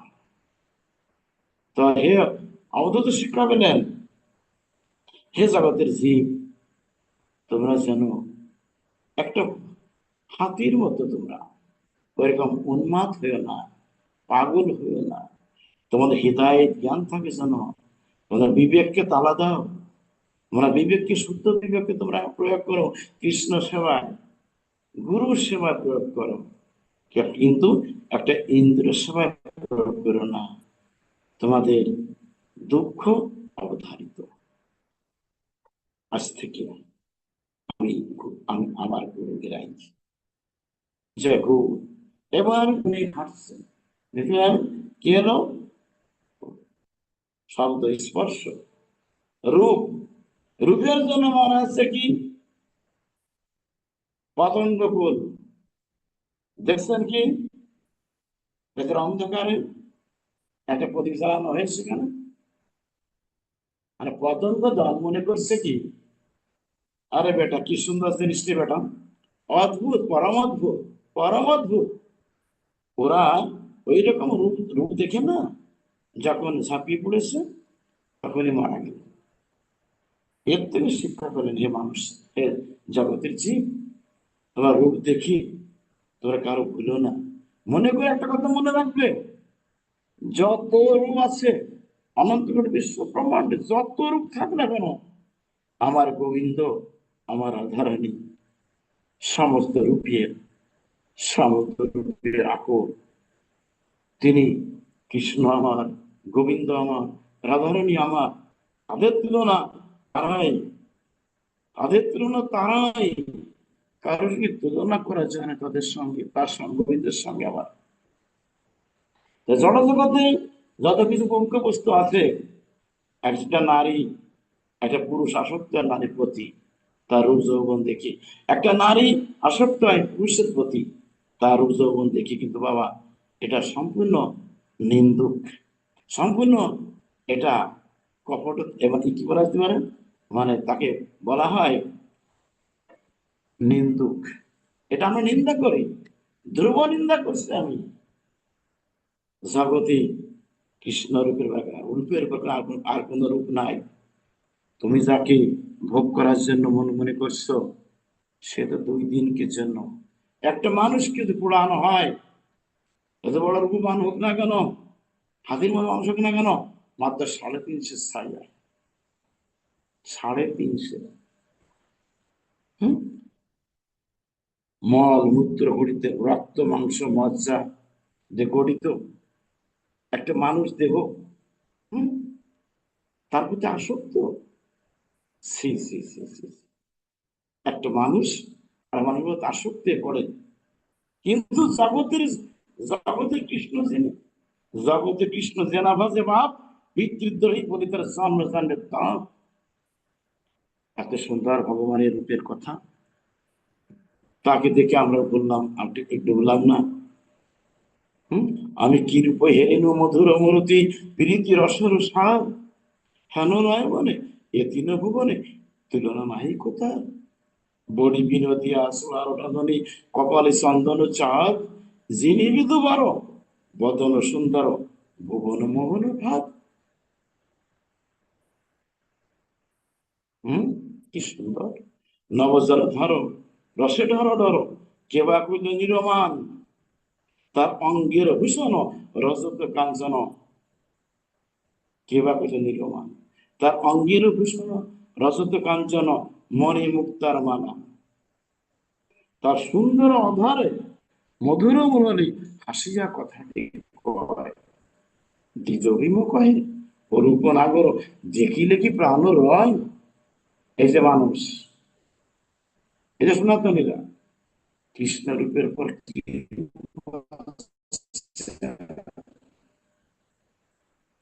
আমরা মূর্খ জীব, যারা মূর্খ জীব যারা, তারা আসক্ত করে উপভোগ্য জিনিস। আমি একটা দর্শন দিই, দর্শনটা হচ্ছে কি, বিবেকানন্দ ব্রহ্মচারী নাম তো শোনা আছে নিশ্চয়। বিবেকানন্দ ব্রহ্মচারী যে গ্রামে শিষ্যমণি গেছেন, সেই গ্রামে একটা ছিল 12 বনিতা। মানে 12 বনিতা মানে বেশ্যা।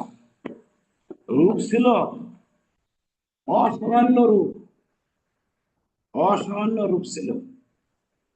তার সান্নিধ্যে যেতে হলে হাজার হাজার টাকা দিতে হতো রাজারা।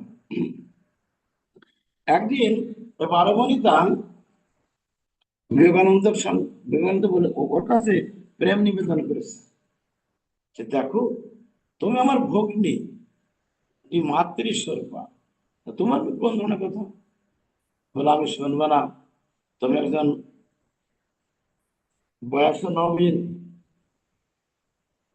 প্রথম যৌবন, তুমি একটা দেবতা, আমি তোমার সঙ্গ পেতে চাই। বলে কি, দেখো তুমি এই মিথ্যা, তুমি এই পাপের পথ থেকে সরে আসো, তোমার নরকও ঠাঁই হবে না। নরককে ভয় করি না, আমি চাই তোমার আহ, একটু সঙ্গ পেতে চাই। এইভাবে যায়। একদিন ওই গ্রামে, মানে ওই 12 বনিতা মারা গেল। মারা গেলে, এটা আমার গুরুমুখে শোনা কিন্তু বাবা, আমার গুরুদেব এটা সে, মানে গুরুমুখে শোনা, বাস্তব সত্য কথা। চেতন মানে কি বলে, বিবেকানন্দ ব্রহ্মচারী তার জীবনাবলীতে আছে এটা। আমি নিজেও দেখেছি। বিবেকানন্দ ব্রহ্মচারী উনি তো বিশ্ব দার্শনিক। উনি গেছেন, এদিকে ওই গ্রামে এসে 12 বনিতা মারা গেল। প্রবীণরা বললেন কি, এই শোনো যুবকগণ, তো ওর পায়ে দড়ি বাঁধো, পায়ে দড়ি বেঁধে টানতে টানতে শ্মশানে রেখে আসবে। সনাতনীরা ভালো করে বুঝে তোমরা, এত বড় পাপ ছিল যে পায়ে দড়ি বেঁধে টানতে টানতে নিয়ে গেছে শ্মশানে। শোনো, শ্মশানে কি তোমরা, ওকে তোমরা সমাধি দেবে না, টান এক টান যেখানে পড়ে ওকে সেখানে শোয়া রেখে চলে আসবে। তাই করেছে। 3 দিনের দিন ওই পথ দিয়ে আসছে বিবেকানন্দ ব্রহ্মচারী। এই বলছে কি, আরে এ তো সেই 12 বনিতা, এ তো 12 বনিতা।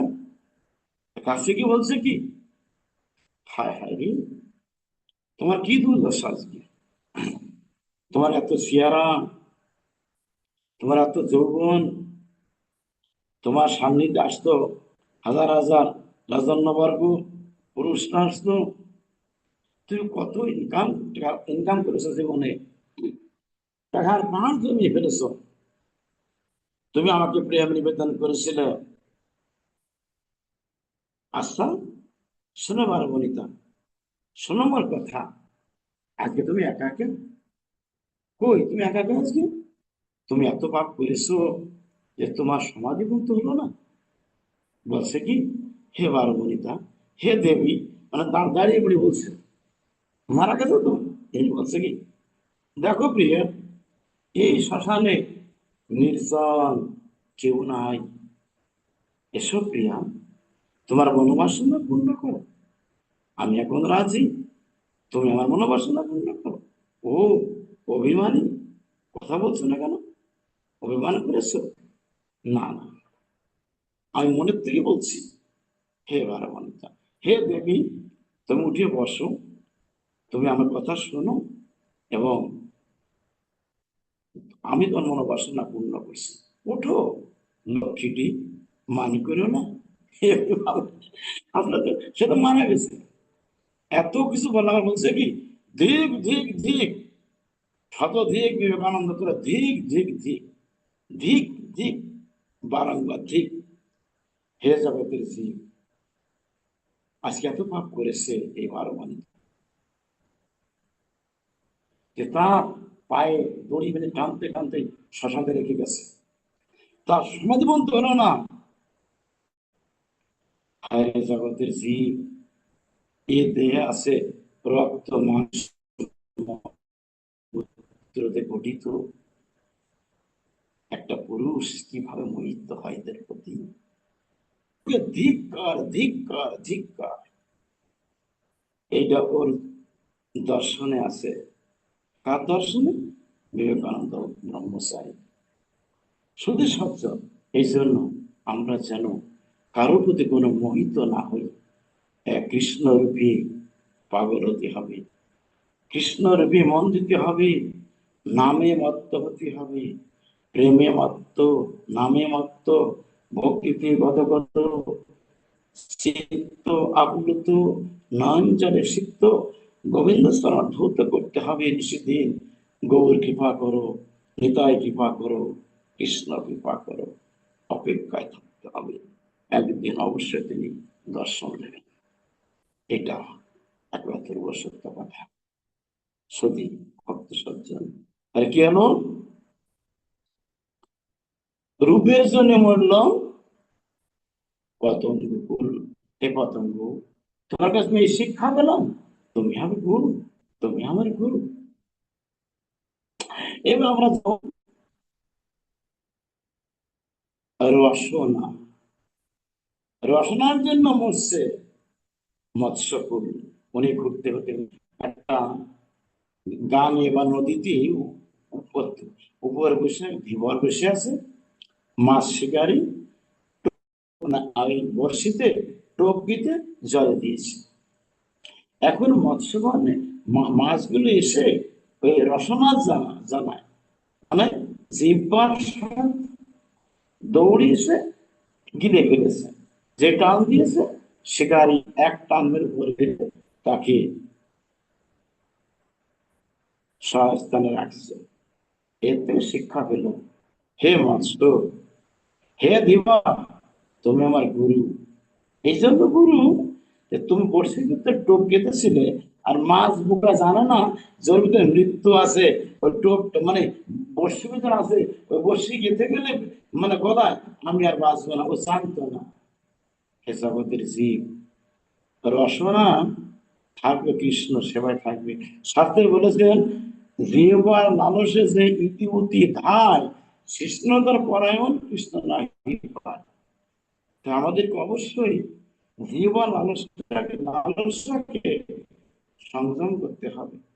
ভালো খাবো, ভালো ভালো খালাম, গোবিন্দকে দিলাম না, একাই খেয়ে এলাম, ভুরি বোস দিলাম। হ্যাঁ, নিজে খেতে হবে, গোবিন্দকে দিতে হবে আগে, পরে অধরামৃত নিজে খেতে হবে। নিজেরা শুধু গুরুদেবকে দেবে পরম্পরায়, লাস্টে ভক্তবৃন্দ পাবে, পরিশেষে এ অধম পাবে যে খাবে। শাস্ত্রে বলেছেন পাঁচ ছয় প্রকার প্রীতির লক্ষণ। দিবে, তুমি দাও, লবে, গুচ্ছ কথা পাবে, মানে গোপন আস্তে আস্তে কথা বলবে, দিবে লবে গুচ্ছ কথা বলবে, দান করিবে, দান গ্রহণ করিবে, মানে দান নেবে আর দান দেবে, আর খাওয়াবে, নিজে খাবে। তাহলে দান করিবে, দান আবার নেবে, নিজে খাবে, দর্শনে খাওয়াতে হবে। গুচ্ছ কথা গোপন আস্তে আস্তে কথা বলো, আর কি দিবে, নেবে, আবার তাকে দেবে, দেনা পাওনা। এটা ছয়টা আছে পীড়িতের লক্ষণ। অর্থাৎ এই ছয় প্রকার থাকলে পরে বুঝতে হবে ভক্তদের সঙ্গে তার পীড়িত হয়ে গেল, ভালোবাসা হয়ে গেল, তাই না? এই জন্য গোবিন্দকে ভালোবাসতে হলে এই প্রকার দরকার। গোবিন্দকে দিতে হবে, খালি দিয়ে যেতে হবে, কিছু সহজ হবে না বাবা, কিছুই সহজ হবে না। চাইলে কিন্তু মোটামুটি করতে হয়, আর যে না চাইলে দেয়, চাইতে হবে কোনো। ধ্রুব বলেছিলেন, গোবিন্দ তুমি তো আমাকে বললে এই পাহাড়ের স্তূপ, এই যে সেই হাড়ের স্তূপ, এটা আমার প্রতি জনম জনম জনম ধরে আমি মানুষ জন্ম পেয়েছিলাম, তোমাকে চেয়েছিলাম। তা গোবিন্দ, তুমি আমাকে প্রলোভন দেখাচ্ছ, আমার বৈকুণ্ঠ চাস, আমার স্বর্গ চাস?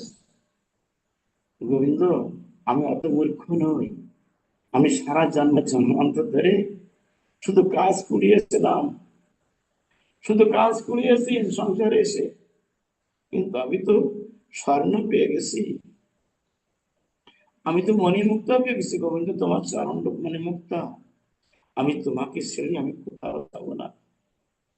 আমি সংসার বোঝা, সংসার চাপ, এই যে কাজ আমি আর নিতে চাই না গোবিন্দ। তোমার চরণ ছাড়া আমার দ্বিতীয় আর কোনো কিছু আমার কোনো যাচনা হয় বা আমি চাই না তোমার কাছে প্রভু। শুধু সজ্জন একেই বলে যথার্থ চাওয়া, একেই বলে তোমার চরণ ছাড়া কিছুই চাই না। তোমার চরণে আমার আমার সত্য ভক্তি দাও গোবিন্দ। আমার যে কোনো জন্ম হোক না কেন প্রভু, আমি যেন তোমাকে ভালোবাসতে পারি। আমার যে কোনো জন্ম হোক, আমাকে আমাকে জীবজন্তু তুলে দাও না কেন, দেবতা গুলি দাও, পশুর গুলি দাও, তো ক্ষতি নাই প্রভু। আমি যেন সেই কুলে থেকে তোমাকে ভালোবাসতে পারি আর কৃষ্ণ ভক্তকে ভালোবাসতে পারি। শুধু ভক্ত সজ্জন, আমাদের রসনা থাকবে কৃষ্ণ প্রসাদে। আমাদের রসনা নাচবে, জীবে নাচবে শুধু কৃষ্ণ প্রসাদে, ও খাদ্য নয়। এই জন্য বাবা শিক্ষা পেলেন জগতের জীব। আজ থেকে শিক্ষা পেলাম গোবিন্দকে দিয়েই পেতে হয়। আজ থেকে হে হে দিবর, তুমি আমার গুরু। রসনায় শুধু খেতে চায়, কৃষ্ণ প্রসাদ খেতে চায় না। তাহলে কি হলো?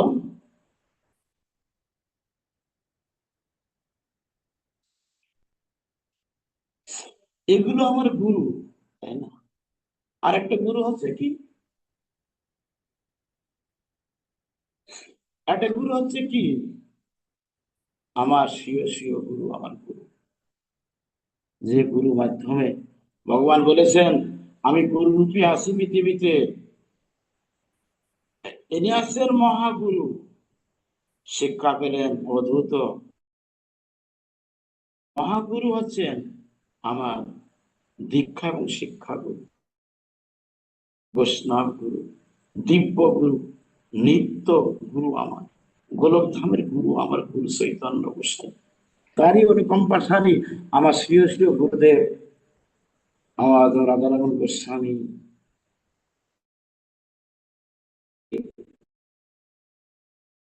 তিনি জন্মান্তরে গুরু, তিনি আমার দিব্য গুরু, তিনি আমার চেতনা সম্পন্ন গুরু। আমার রাধামাধবকে পেয়েছি, আমার হৃদয় গুরুকে পেয়েছি। তো বললেন হে জগতের জীব, যিনি হবেন বৈষ্ণব গুরু, তিনি হবেন আমারও গুরু। তাই গুরু বলে স্বীকার করি তাকে, অবধূত গুরু বলে স্বীকার করলেন। তারপরে গুরু হচ্ছে কি, পিতা গুরু। পিতা গুরু হয়, আর পিতা না আনতো আমাদেরকে পৃথিবীতে, আমি কোথায়, আমি এরকম কৃষ্ণ ভক্ত হতে পারতাম? তাই পিতা গুরু আমার, হে জগতের জীব। পিতা হচ্ছে আদ্য গুরু, মাতা হচ্ছে আদ্য গুরু। পিতাও গুরু, মাতাও গুরু, এটা হচ্ছে আদ্য গুরু, মানে আগের গুরু। শাস্ত্রে বলেছেন পিতা স্যার মাতা স্যার। আর আর যিনি সদ্গুরু যিনি হবেন, যিনি বৈষ্ণব গুরু, সে একই আছে 10 শক্তির অধিকারী। মোট 18 মুকাম তত্ত্বটা আমার দেহটা 18 মুকাম। তাই বললেন কি, আজ থেকে পিতা আমার গুরু, মাতা আমার গুরু। জয় রাধে। মনে রাখবেন, যে এক অক্ষর শিখে সে গুরু হয়। এমনি ভাবে আমাদেরকে ভক্তি পথে রাখার জন্য, আমাদেরকে ধ্বংসের পথ থেকে উদ্ধার করার জন্য, আমাদেরকে নরকের হাত থেকে রেহাই পাওয়ার জন্য দত্তাত্র ঋষির পুত্র অর্থাৎ সেই অবধূত আমাদেরকে শিক্ষা দেবেন পৃথিবীতে।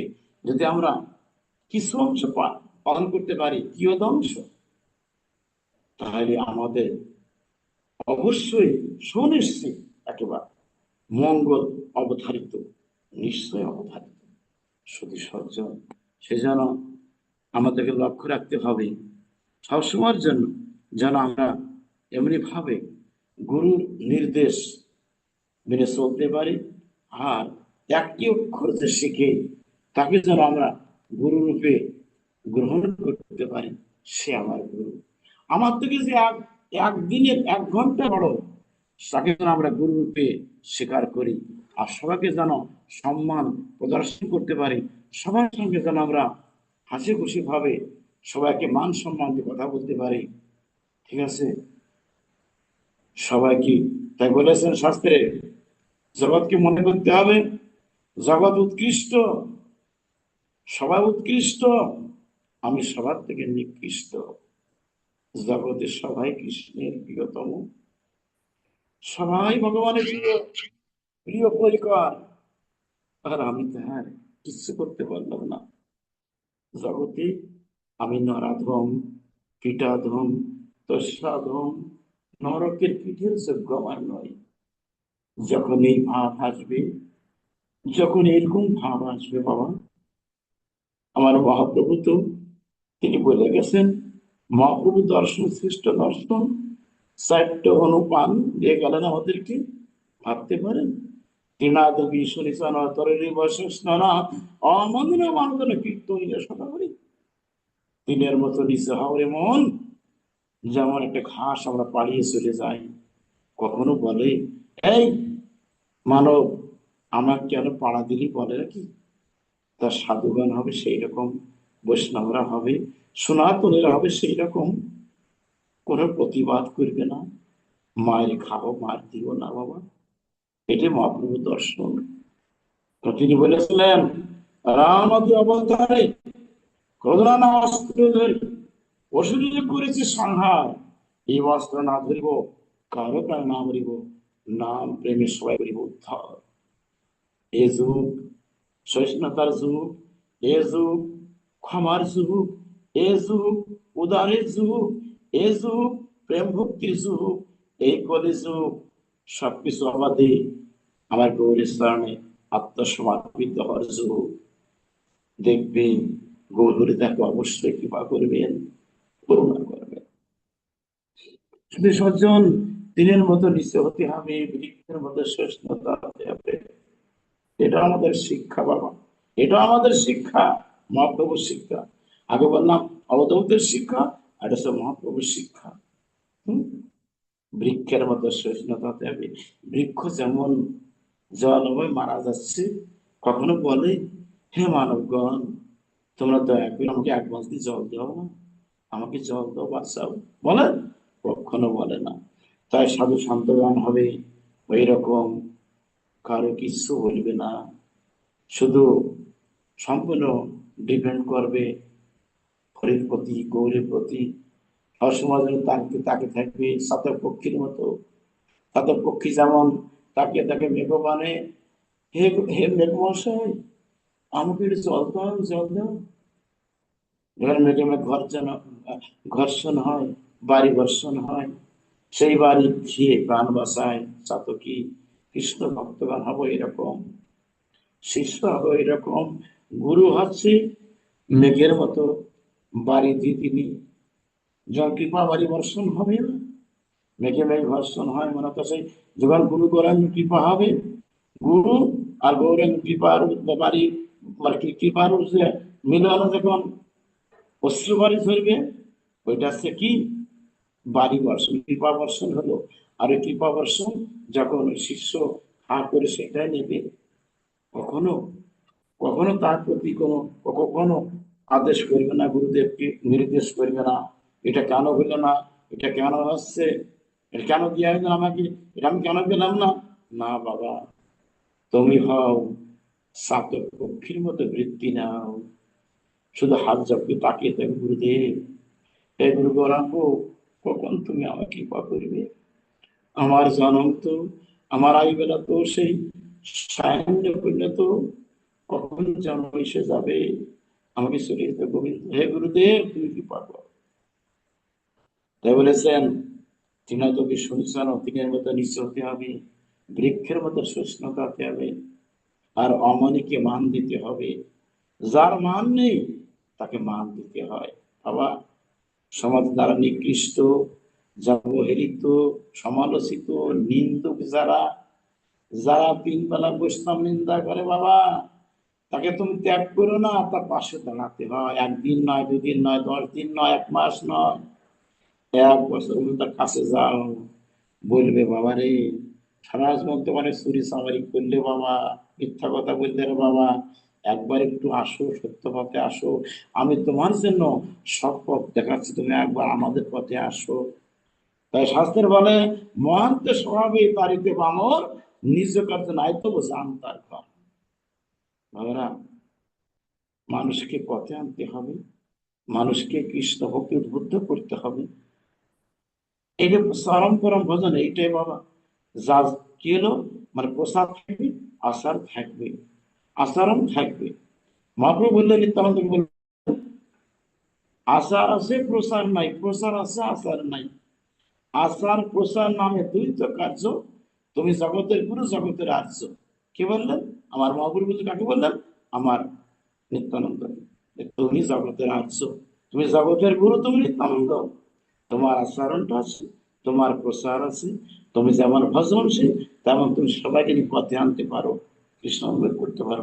তাই নিত্যানন্দ, তুমি জগতের গুরু, তুমি জগতের গুরু, তাই না? কে বললেন? আমার গৌর সুন্দর। এ কি আমার কথা না গৌরীর কথা? গৌরীর কথা বাবা। এই জন্য আমাদেরকে প্রসারও করতে হবে, আবার ভজনশীল হতে হবে, লক্ষ লক্ষ নাম করতে হবে, আবার আচরণশীল হতে হবে, সদাচারী শিষ্টাচারী হতে হবে, সবাইকে পথে রাখতে হবে। হরে কৃষ্ণ। তো কি হলো?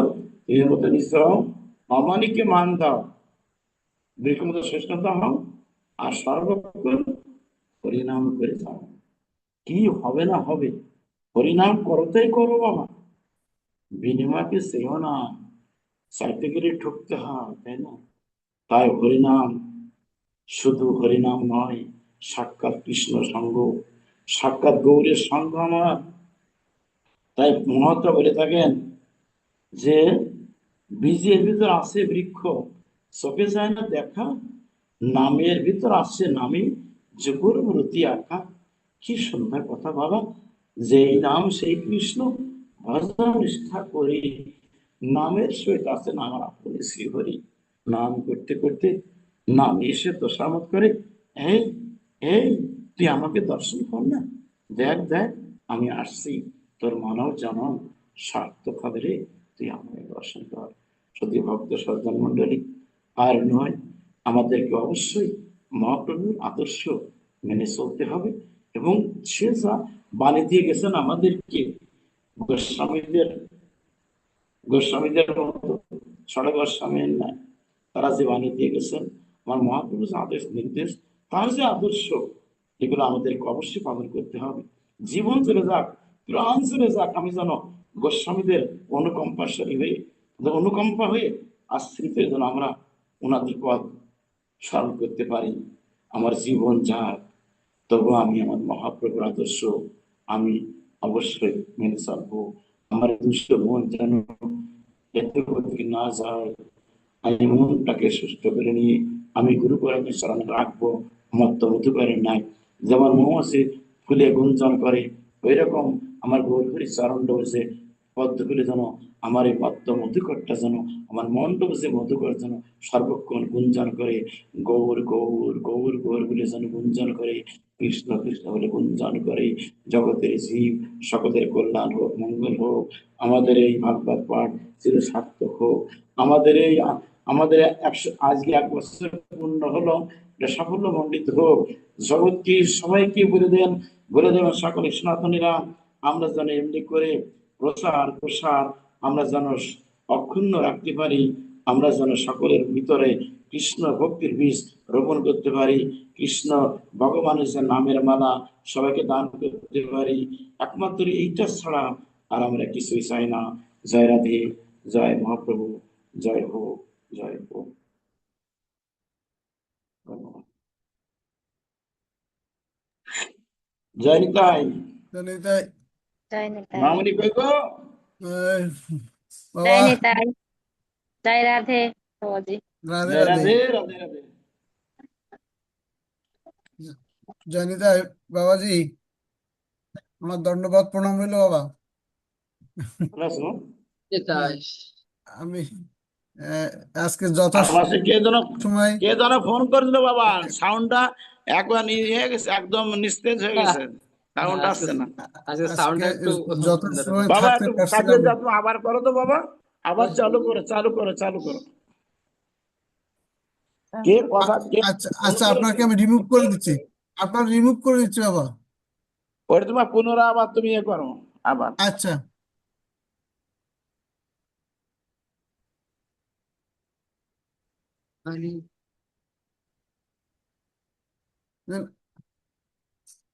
জনি তাই হয়নি তাই, হয়নি তাই। জানি তাই। হয়নি হ্যালো তাই, তবে হ্যাঁ জানি তাই, বাবাজি রিমুভ করে দিয়েছি। বাবাজির একটু সমস্যা হচ্ছে মাঝে মধ্যে, ওই ফোন করেছে তো কেউ, এই জন্যই। তো আর আজকে সাউন্ডটা একটু অন্যরকম হয়ে গেছে দাদা। আজকে উম, সারা দেশে একটু নেটের সমস্যা হচ্ছে। হ্যাঁ, হ্যাঁ, তো কথা ক্লিয়ার আসেনি, বুঝতে একটু কষ্ট একটু হয়েছে। একটু একটু কাটা কাটা কাটা কাটা হয়ে গেছে আর কি। হ্যাঁ, তো সব জায়গায় কম বেশি একটু নেটের সমস্যা হচ্ছে বিভিন্ন কারণে, বিভিন্ন জায়গায়। মেন হলো কি, সব জায়গায় একসাথে কারেন্ট থাকতেছে না। বাবাজি আসছে, বাবাজি আবারও আসছে। হ্যাঁ আহ, হ্যাঁ জানি তো বাবা, হ্যাঁ শুনতে ভাই এবার পাচ্ছেন? শোনো। শুনতে পাচ্ছেন তো? যাই হ্যাঁ হোক শোনা বাবা, আছে। আমি আজকে শুরুতে থাকতে পারছিলাম না, একটু বিশেষ কারণে বাইরে ছিলাম। তো হ্যাঁ মা আহ, মাঝে হ্যাঁ, উম, আপনার মা আজকে লিঙ্ক দিয়েছিল ক্রিয়েট করে।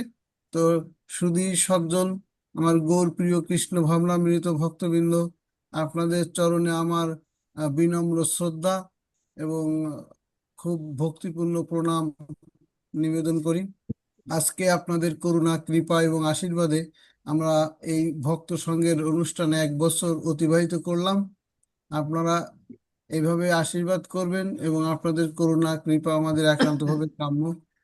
আর এই জন্যই কাম্য যে আমরা ভক্ত সঙ্গ করে শুধু নিজের আত্মিক উন্নতি নয়, পারিপার্শ্বিক উন্নতি প্লাস আমাদের আধ্যাত্মিক উন্নতি, এবং সর্বোপরি আমাদের আশ্রম, গোপালজি আশ্রমকে যাতে বিশ্বের দরবারে প্রতিষ্ঠিত করতে পারি, সেই প্রেক্ষাপটে আমাদের এই অগ্রযাত্রা যেন থেমে না যায়।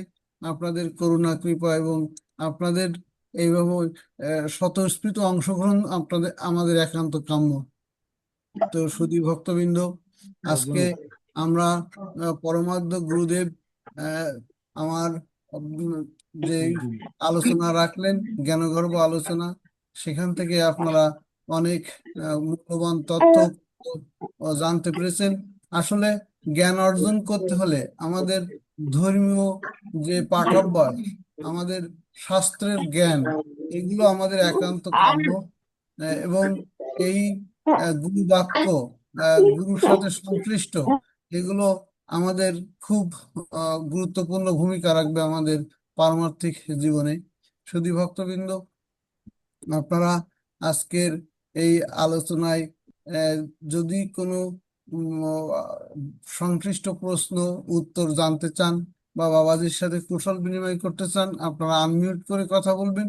আর যে কথা বলবেন সেই আনমিউট করবেন, আর যে কথা বলবেন না সে মিউট রাখবেন। তাহলে কথাগুলো ভালো জানা যাবে এবং শোনা যাবে। জয় নিতাই, জয় গুরু। শুধু ভক্তবৃন্দ, আপনারা কথা বলতে চাইলে বাবাজির সাথে প্রশ্ন করবেন, কৃপা করে উনি উত্তর দিবেন। যে কথা বলবেন সে আনমিউট করে কথা বলবেন। জয় নিতাই। বাবাজি, স্যার নমস্কার, ভালো আছেন? হ্যাঁ ভালো আছো মানে দেব, ভালো আছো দেব? হ্যাঁ ভালো, আপনি ভালো আছেন তো?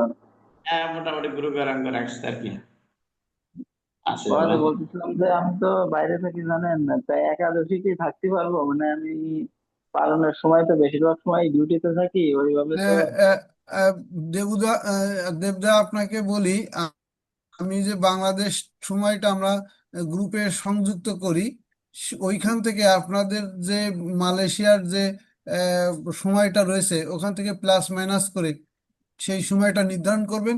সেই সময়টা নির্ধারণ করলে দেখবেন যথাযথভাবে আপনার টাইমিং মিলে যাবে। হ্যাঁ হ্যাঁ ঠিক, বাবু মানে ঠিকই পালনের বলেছে। হ্যাঁ দেব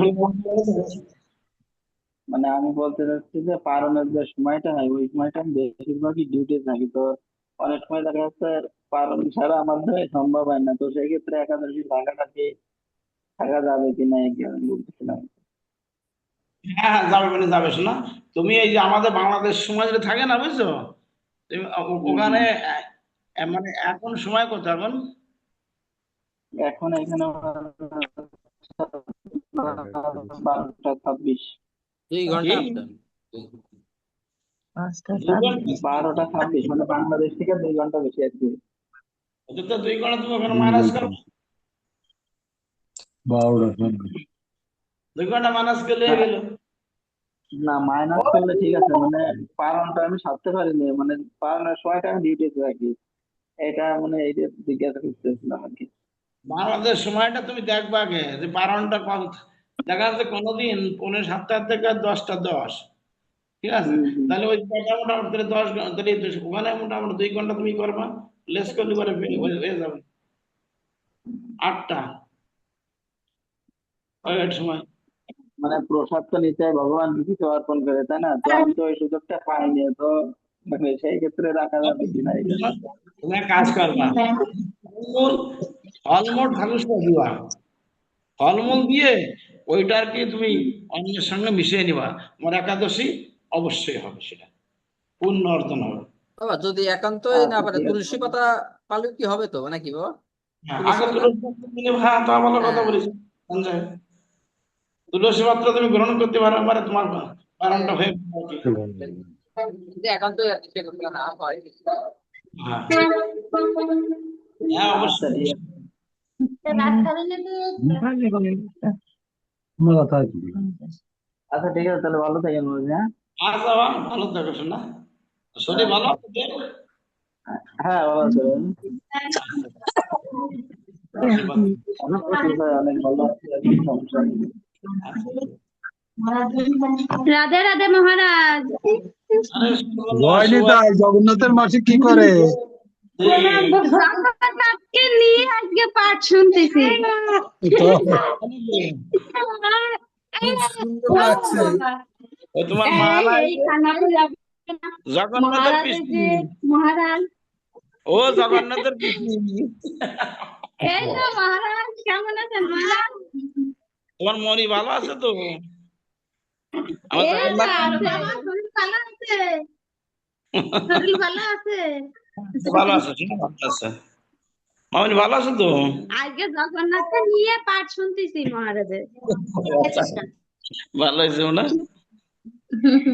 এতক্ষণ চুপ করে শুনতেছি আপনি যে পাঠ বলতেছেন। আচ্ছা আচ্ছা, খুব সুন্দর আছে মোটামুটি।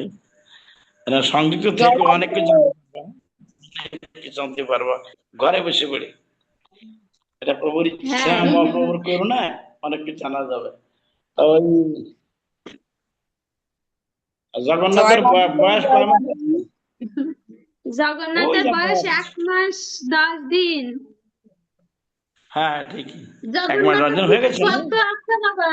জগন্নাথের সাথে কীর্তন করি আরো একটু চুপ করে শোনে, কীর্তন নাম করলে খুব ভক্তির সাথে কান্দা বন্ধ করে কীর্তন শোনে। সন্ধ্যায় যাক যাক কীর্তন যাক, করতে পারি, কান্দা বাঁধতে কীর্তন শোনে। আচ্ছা, হ্যাঁ হ্যাঁ। তারপরে দীপালি জয় রাধে। আমি কেমন আছো? অনেকক্ষণ ধরে বলছি, কোথায় দেখতে পাচ্ছি না তো। মুখে মুখে হাত খান, মুখে হাত খান।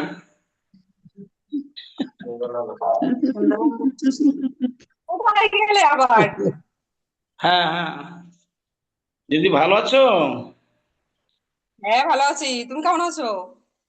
আমি অনেক অনেক ভালো আছি।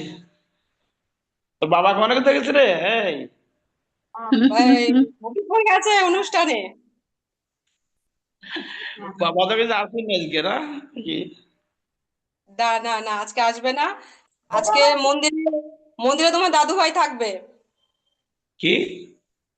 মন্দিরে আজকে দাদু ভাই থাকবে তোমার, আর ও আচ্ছা, বাবা গেছে অনুষ্ঠানে। এসে গেছিল না? নবদ্বীপে গেছিল, নবদ্বীপে গেছিল না? নবদ্বীপ গিয়েছিল, সে তো রোববারে গিয়েছিল। চলে এসছে তো না বাড়িতে? আসছে না? হ্যাঁ হ্যাঁ, রবিবারে চলে এসেছে। আজকে আবার গেছে, হবিবপুর গেছে। গৌরনীতাই আচ্ছা। গৌরনীতাই বানাতে দিয়ে এসছে। চৌকি নামা তো চেয়ার চলছে তো আচ্ছা আচ্ছা আচ্ছা ভালো আছে। তুমি নাকি বলেছো গৌরনীতা বানাতে? অদীপ্তি জয় যাও নিতাই না বাবাজি, তাই আপনার শ্রীচরণে দণ্ডবত প্রণাম। ভালো আছেন শুভ আশীর্বাদ শুভ আশীর্বাদ। বাবাজি? শুক্রবারের কথা মনে আছে? বিচক্ষণ বিচক্ষণ মনে আছে। বিচক্ষণ। হ্যাঁ হ্যাঁ বাবাজি, তাই যেন হয়। আর শোনো, ওই 10টার দিকে থেকে আসতে বললেন, কাউকে পাঠা দিয়ে না, ওই অসীমকে নিয়ে যাব। এখন না যাবে বাবাজি, গাড়ি নিয়ে আপনার বাবাজি যাবে। আচ্ছা আচ্ছা আচ্ছা আর তাই? আছে আপনার এই দীক্ষা নেওয়ার জন্য 10 জন হয়ে গেছে বাবাজি। তাই নাকি? আরো অলি হোক, অসুবিধে নেই।